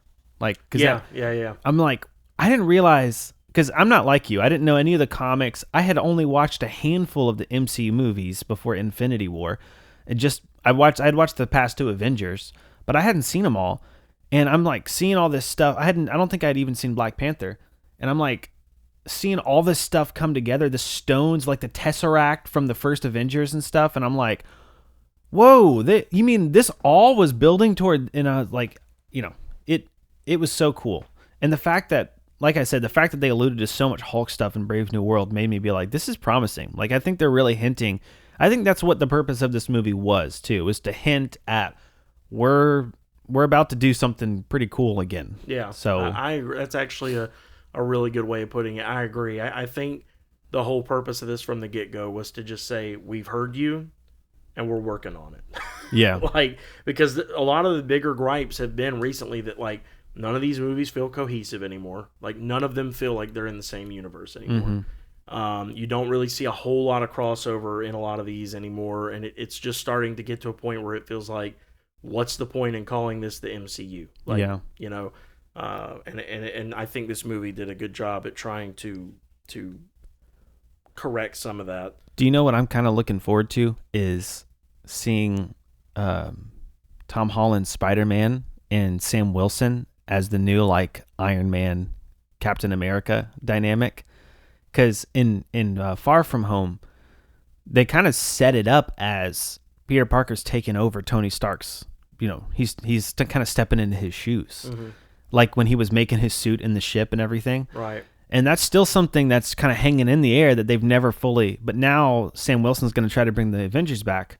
I think they're going to do something like him and Spider-Man are going to basically be the new Iron Man and Captain America. Yeah. Which is another reason, by the way, they could have left Sam Wilson as Falcon. They didn't have to, because Spider-Man's still Spider-Man, even though he's taking over Tony Stark's role. But anyway. I'm interested too, because as of how things sit right now, no one remembers him. Yeah. So, and he's far from Iron Man right now, because he's got like his most basic suit he's ever had, other than his like pajama one. He lost all that stuff. Yeah, I know. So I'm interested too to see how they do that. I gotta say, that's probably one of my most anticipated like solo films. Actually, it is my most anticipated solo film coming up in the MCU. The only other thing I'm even remotely as close to as excited for is like Secret Wars and stuff, but those are the big ensemble. I mean, everyone's going to be there for that one, but yeah, Spider-Man 4 is going to be very interesting. I'm excited to see what they do with all that, and are they going to backtrack on it at some point, or are they just going to stick with like, nope, he's starting over? I don't know. We'll see. But I will say just a couple things, to tie up some of the positives, and then I do want to touch on a couple like more specific gripes that I had. But to say a couple more positive things, I really did like Anthony Mackie as Sam in this. He's still doing a good job. I like his energy. He's a very charismatic guy. I love how he takes this role and really, really, really just tries to push for like unity completely all around. Like, he just seems like a good dude, Yeah. He's easy to root for. I like him. And I still like how he carries the mantle. I'm with you and probably a lot of other people. I mean, Chris Evans, Captain America, is always going to be like the Captain America that I'm like, gosh, like that is the embodiment of Captain America. like even years from now when they inevitably and eventually recast all these roles and maybe start over from scratch, it's going to be hard for me to see someone who's not Chris Evans in that costume and holding the shield. But Anthony does a good job here. I think he did a very, very good job of carrying this movie as the main protagonist. And Harrison Ford, man, that guy's got to be like 80 something years old. Yeah. And he put in a really good performance as Thunderbolt Ross. So I give him credit too. I think both of them did a really good job as two of the like marquee names on the film. And lastly, I wish I remember the guy's name, and I'd look it up, but anyone, you just look it up. The guy who played the leader, which he also was in Incredible Hulk, to Daniel's point of them still like digging up things from that long ago. He was also in Holes. Was he really? Oh yeah, Mr. Pendanski. Oh my gosh, I did not even realize that. Yeah. Holy crap, that is wild. Shows you the actor's got a good range. Oh yeah, phenomenal, man. And man, does he kill it in this movie. Mm-hmm. I mean, he was so intimidating and creepy. His whole plan of like the music with the mind control. I'm telling you, I wish they would have leaned more into that. That would have been so cool for a cat movie. But I digress. The point is, he did a really good job. I really enjoyed seeing him in that role. And I would have preferred a cinnamon roll. I say I don't like those. Do you really? No. Wait, no, you don't really, or no, I really don't. You really don't like cinnamon rolls? No, not really, dude. I mean, I was just making a joke, but this got serious. Change of topic. Have you never had a fresh baked cinnamon roll where it's like gooey in the center? Mm-hmm. You don't like that? Nah. Oh my gosh, dude. This is off. I promise I won't go long on this because I want to hear what you got to say next. Good. But Inda Coffee. Yeah. They had their cinnamon rolls are the best cinnamon rolls I've ever had in my life. Now, if you don't like cinnamon rolls, you might not like them. But I got one time. I was meeting someone there, and I had already had like as much coffee as I wanted to have for the day. So I was like, I'll just get a cinnamon roll. And I just thought, whatever. I'm just paying them to be here to talk to someone, so I don't want to just take up their space for free. Right. And like I devoured that thing before the guy even showed up because I was like, I took a bite and I was like, oh my god, it was so good. 3 more, please. Yeah. The guy shows up. You're like, yeah, I just ordered my first cinnamon roll. It's my first one. Why? It's the first one I've had today. What about you? How many have you had? He's like, man, that makes me feel bad. I've had 6. You weren't even here yet. I know. I ate them on the way. Someone comes out of the kitchen. Do you know what happened to that stash of cinnamon rolls we had in the... Yeah, some homeless guy snuck into the back. Yeah, no, I've never had them, but yeah, I'm not a big fan. Not like of them in particular, just of cinnamon rolls. Never. Man, that's a shame. Yeah, I know. I mean, it really is. I know that I'm in the minority there. Yeah, I'm well aware.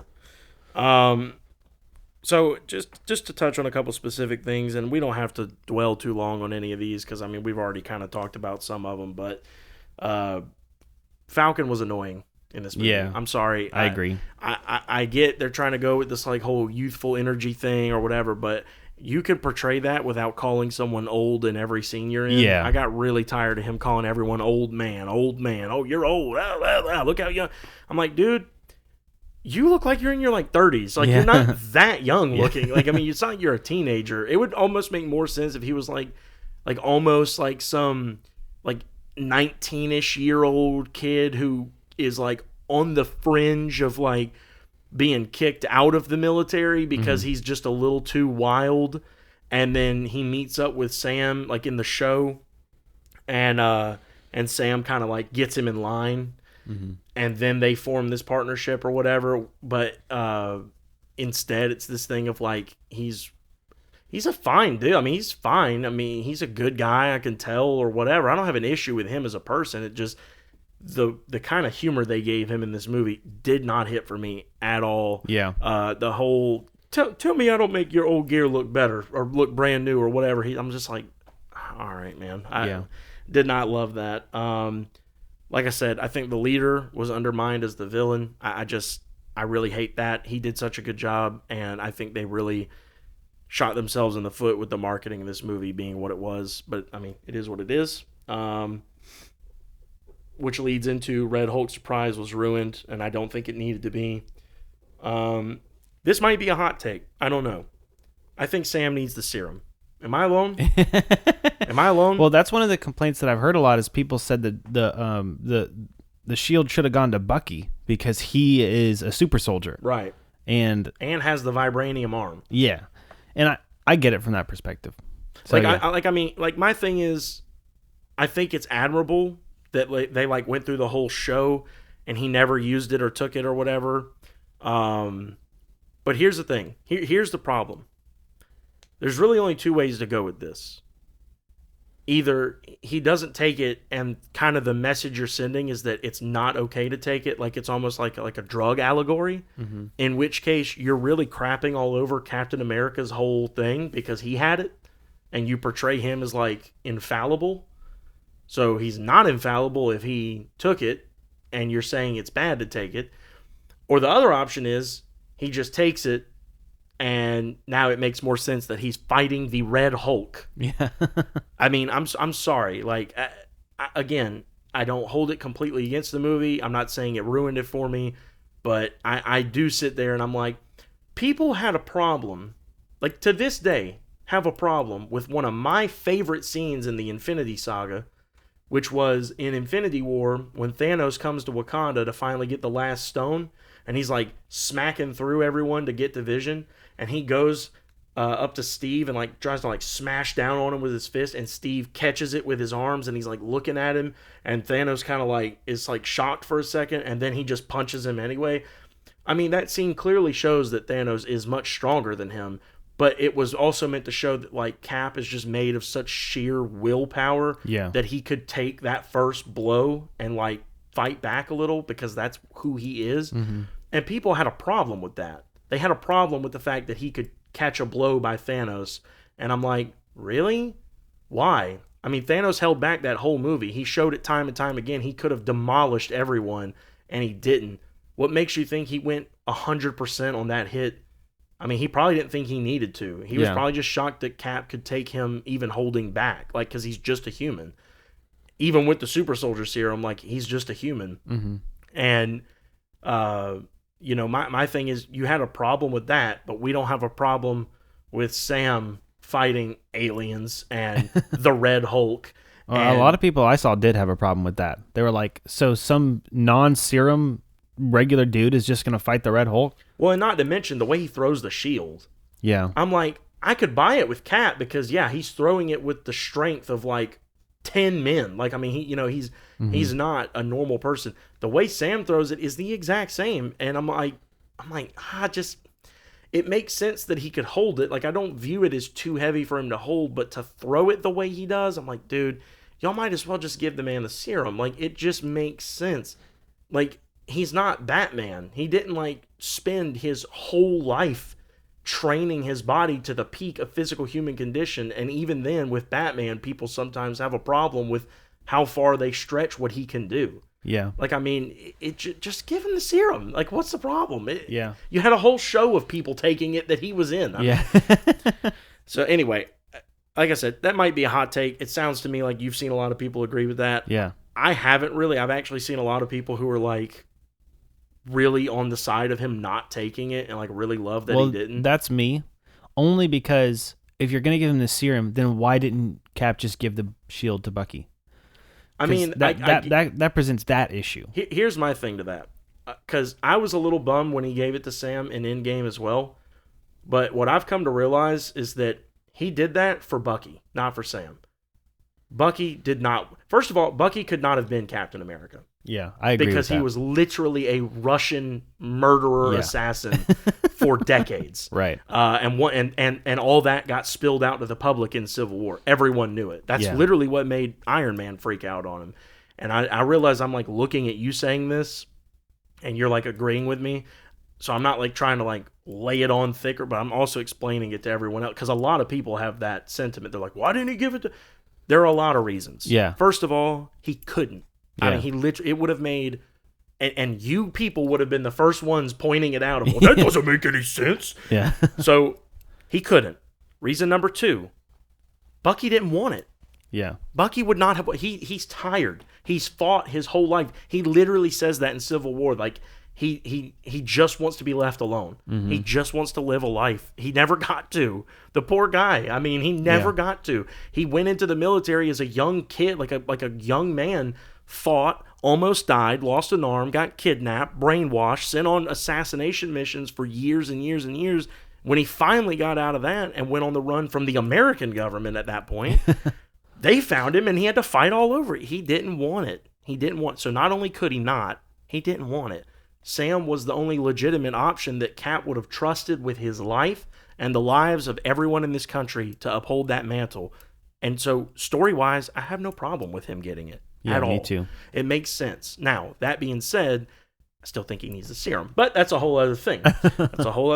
Well, I agree with all those reasons, and you even brought up things I hadn't even considered. So that makes sense why Sam should take the serum then. Yeah. My whole thing was like, well, if you're going to give him the serum, then why not just give the shield to Bucky? But you brought up even more reasons. I was never against Sam getting the shield. Right. It just, I was the same. Like, I was curious at first. I was like, why not Bucky? Like, that's your oldest friend. Yeah. He would be a great Cap. But the more I started thinking about it, I was like, well, it would make no sense. For his story, it would make no sense. He just wants to be done. That's why in this movie, he's like running for, what did they say, governor? Or Congressman.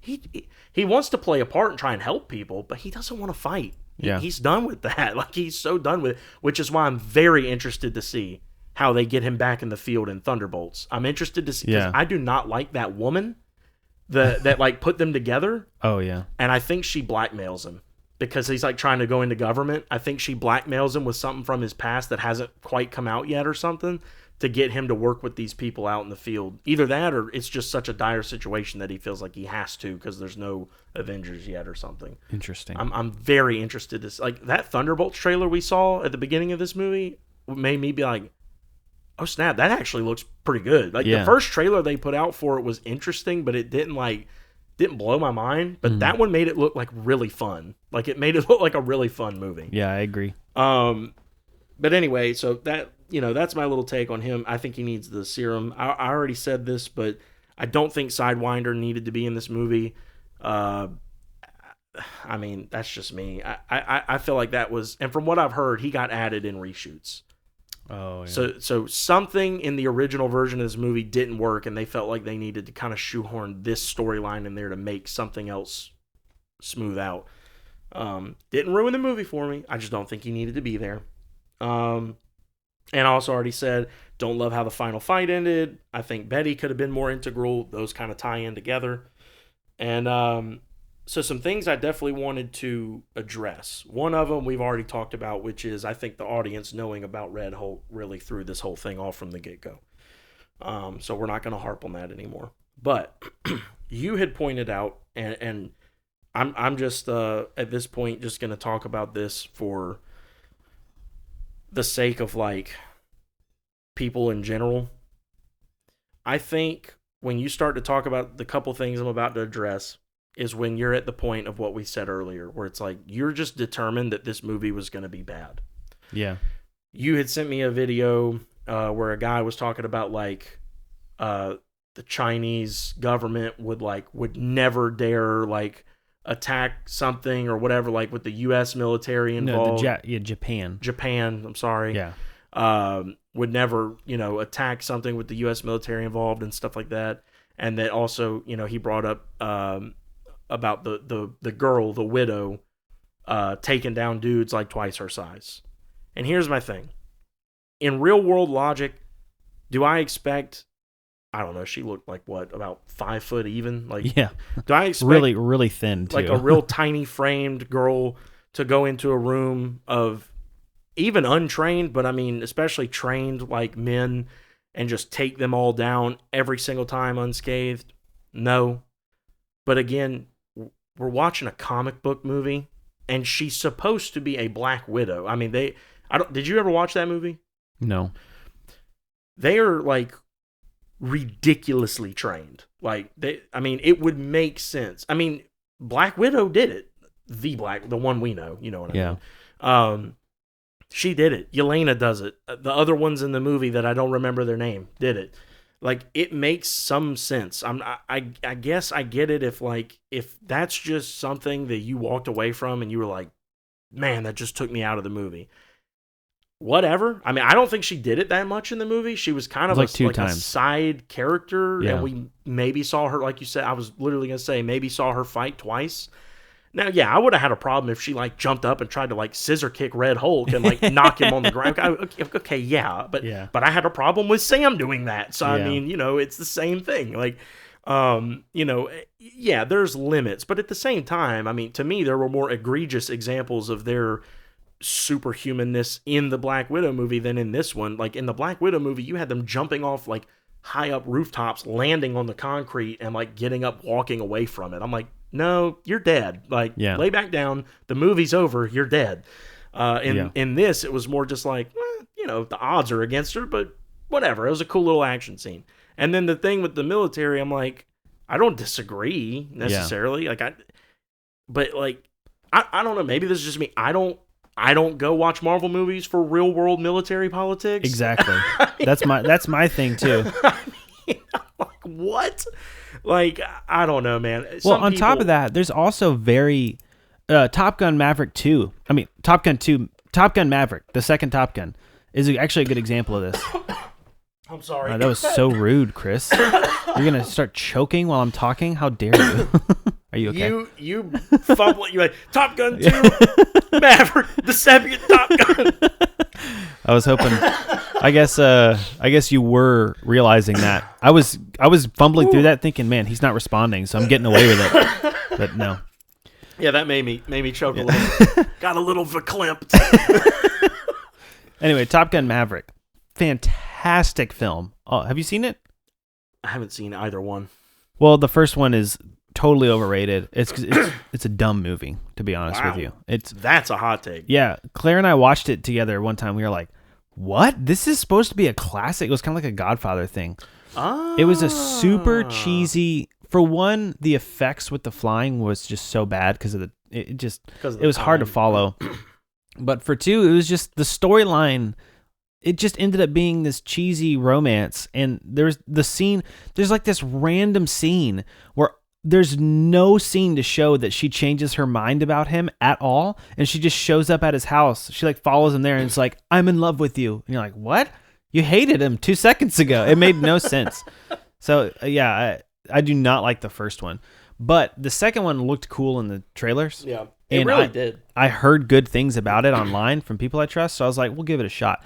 Blew me away. Phenomenal. Okay. One of my favorite films of all time. I mean, It is so good. Okay. I love Top Gun 2. And all the flying was real this time. I mean, Tom Cruise is actually flying a fighter pilot. He is. Yeah. All the pilots are in the movie. That's wild. Yeah, it's crazy. So good. But we were talking about real world politics, military stuff. I don't want to spoil it for you, but basically they go up against a country in Top Gun Maverick in a sense that has all of this gear that we're not prepared for, and so the crew is basically the underdog in the fight. They're like, they have to figure out a way to accomplish this mission with less gadgets. In the real world, that would never happen because the U.S. military like makes every other military look like a hobbits, in compared to the size. Big feet, big hairy feet. Yeah, that would never happen. Yeah. It's in a lot of people were upset about. Well, I shouldn't say a lot, but I did see some people online being like, I hated how they kept like being so talking about how much more advanced and better the other militaries are, and I'm like, you're completely missing. I actually thought Top Gun Maverick was super patriotic, like super American, because the whole thing that started our country, the American Revolution, was like that. We were a bunch of farmers with torches and pitchforks going up against the British Empire. Real military, yeah. Yeah, and that was the spirit behind it. And in a sense, there's still that kind of spirit behind the country, I think. People who are really into the country. But so I didn't even mean to go down that tangent, but the whole point was... It makes sense. I get what you're saying. In the movie, it it still captured the spirit of what it's like to be an American and fight for your country in Top Gun Maverick 2. Even though I knew the stakes wouldn't happen in the real world, for this movie, for one, it's a comic book film. There's a celestial guardian coming up out of the Indian Ocean. Yeah. I mean, you're telling me that, like, let's just say that happened. You're telling me Japan wouldn't even try to, like, get involved? Or every country? Yeah. On top of that, they said that in the meeting, by the way. Yeah, exactly. He said every country was trying to lay stakes and claims on different parts of it. Right. The other thing that the people missed about that were saying Japan would never go against. It's a completely different stakes because the United States initiated a treaty between all these countries, and now they're seemingly doing things to go against it. So Japan is kind of forced to retaliate. So it doesn't even if they are laughable in size, if in a situation like that, a government would have to retaliate. They'd have to try. Yeah. So, like, it still doesn't even make sense on that level. What it boils down to, like I said at the beginning of that, is like, if that's what you walked away from with, like, that was your takeaway of that whole movie that had a giant heated up red monster in it, that your takeaway was, well, the representation of the military was completely off. Okay. All right. Don't come to any more Marvel movies. I don't know what else to tell you. I mean, please just stop going. Like, I'm at a point. I've talked with a guy at work a lot. We're big into the MCU. We're a little disappointed with it right now, but we're hoping it's about to be getting better. And we both say the same thing. I'm all for you not liking a movie. That's your right. That's your opinion. But stop trying to make everyone else hate it for your niche reasons. Like, if you didn't like that the Black Widow beat up some dudes, or you didn't like that the Japan military, did something that was unrealistic, fine.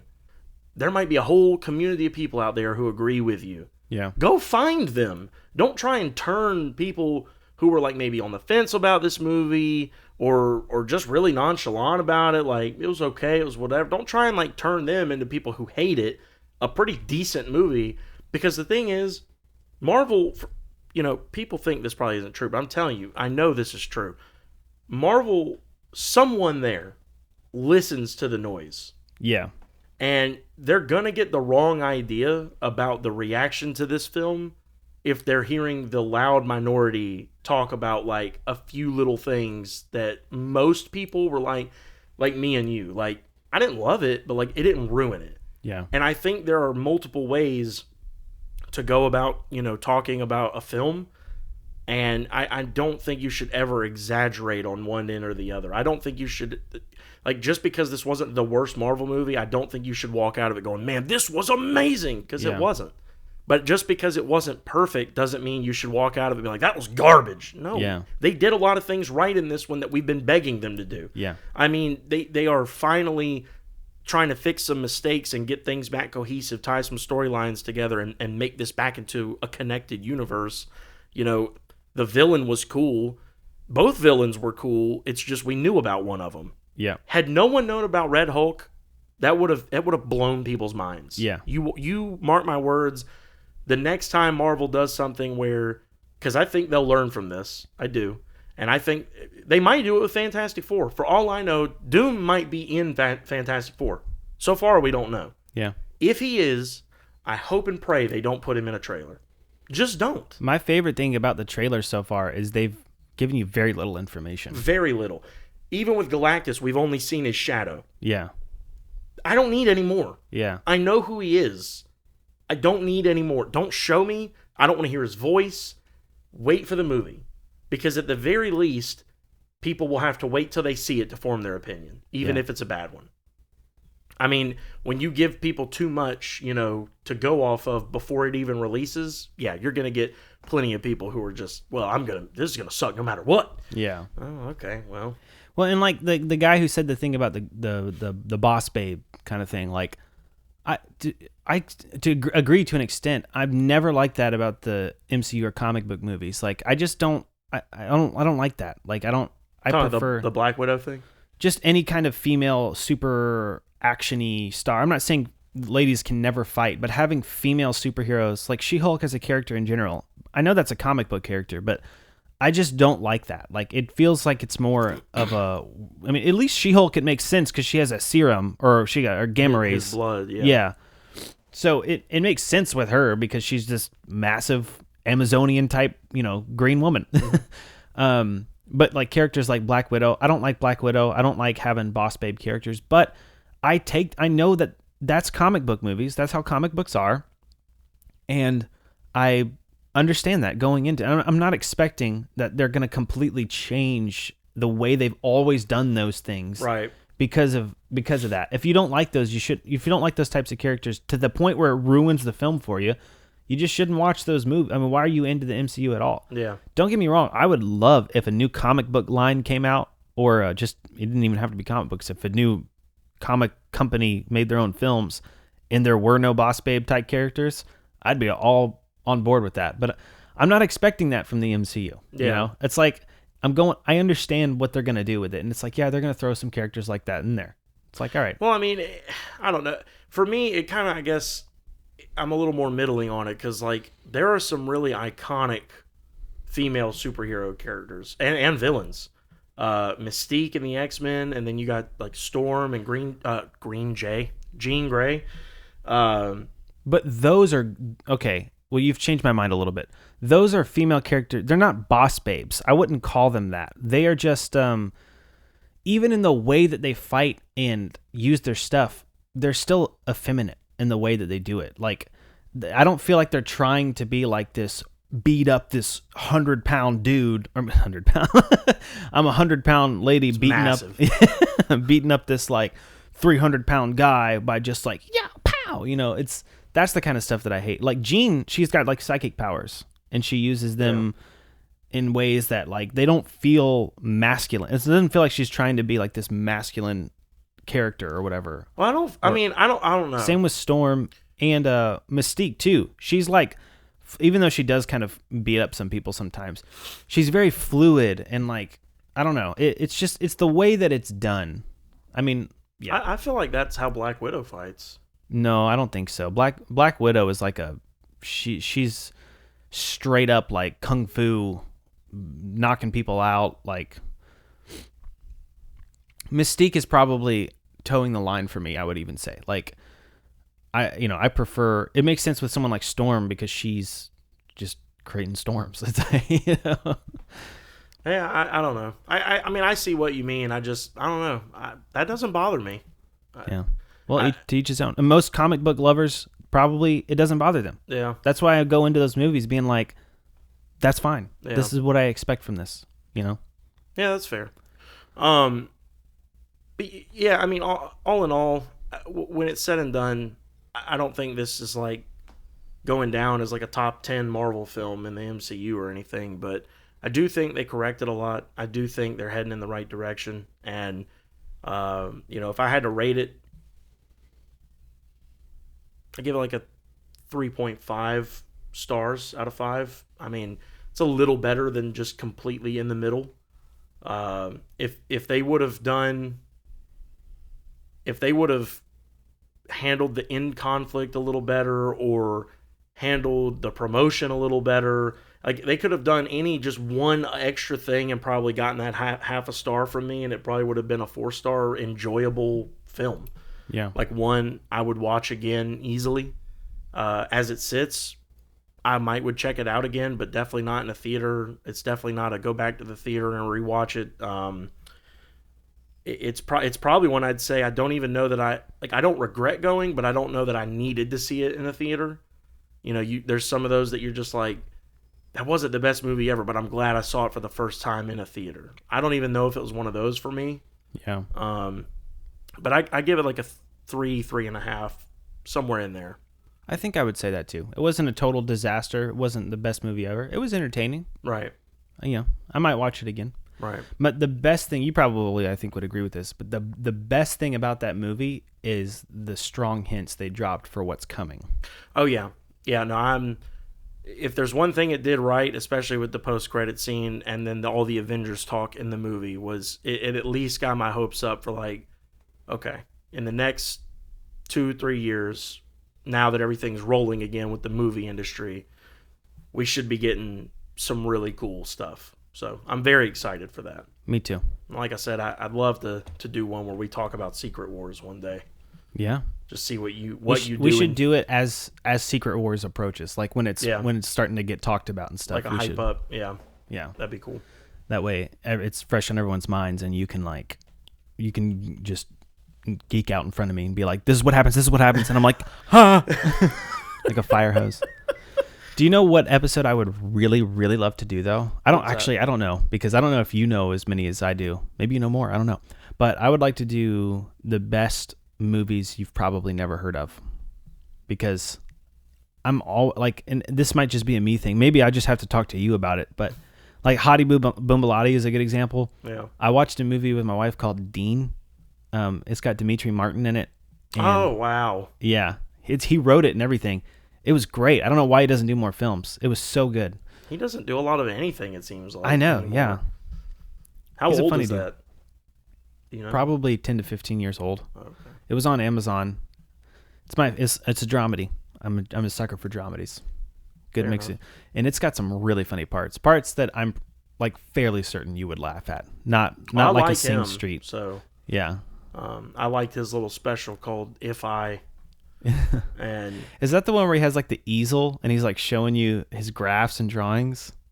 Probably. It's the one where he's like, it's actually more of like a TED Talk than a comedy special, and he's talking about like him trying to find like his purpose going through college, and like he would make games in class of like trying to come up with like who could say these like fit these crazy words in their answers to the professor, and he started making 3-dimensional crossword puzzles where you had to go across, up and down, and through 3 levels of like depth, like crazy. And he was making them. He wasn't like solving them. He was creating them, which to me is arguably much harder. Yeah.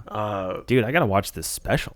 Yeah, I've seen it. I've watched it multiple times. It's on YouTube. It's called If I, because If I is a palindrome, and he talks a lot about this like crazy long palindrome like poem he was working on that reads the same frontwards and backwards.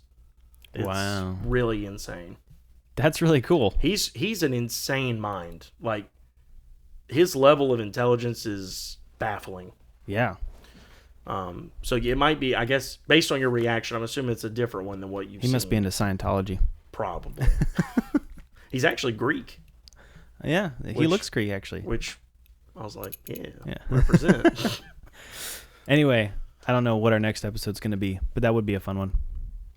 If I can think of any. I was going to say, you might not know any, so it might not. Maybe we'll do one where you just grill me about Secret Wars, and I'll grill you about the best indie films. I love finding hidden gems, like movies that are hidden gems that most people haven't heard of, and I'm like, why not? I don't know why I like that so much. Have you ever heard of which I might be wasting one here, but have you ever heard of Titanic? It's like the ship. Little kid gets on a ship. He's like poor, and I don't want to spoil the end, but that got me pretty good.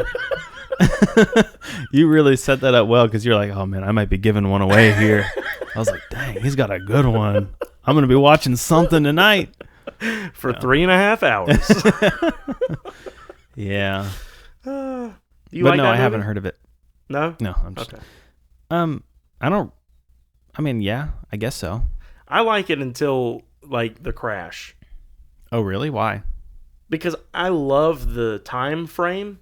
Like, I love the period piece aspect. Mm-hmm.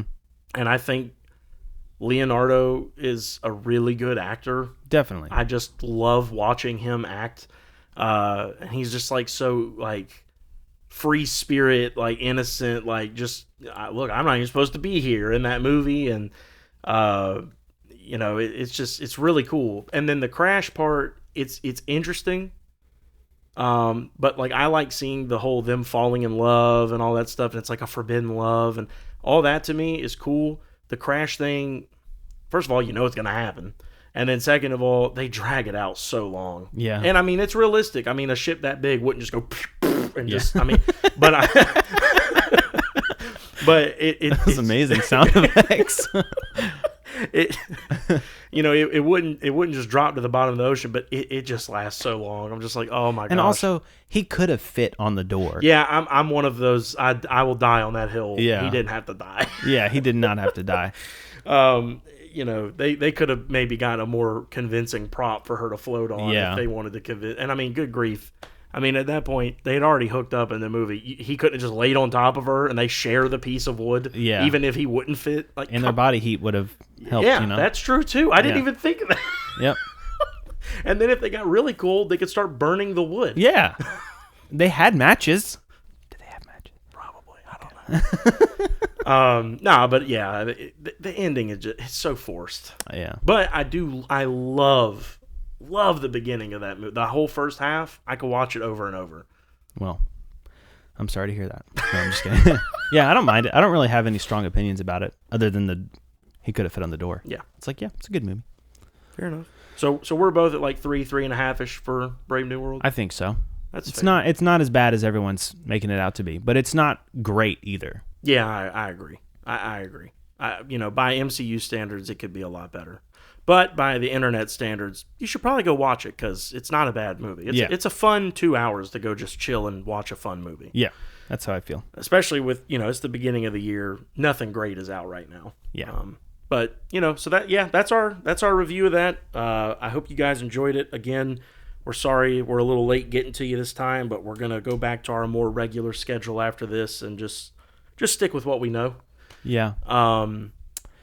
It's a nice format, Yeah, it's chill, and it's something we can easily do until we get a little bit more of the kinks worked out and figure some stuff out. But until then, I guess we'll see you next time, and we're going to sign off. Okay. Bye-bye. Thanks. Oh, I have to pee so bad.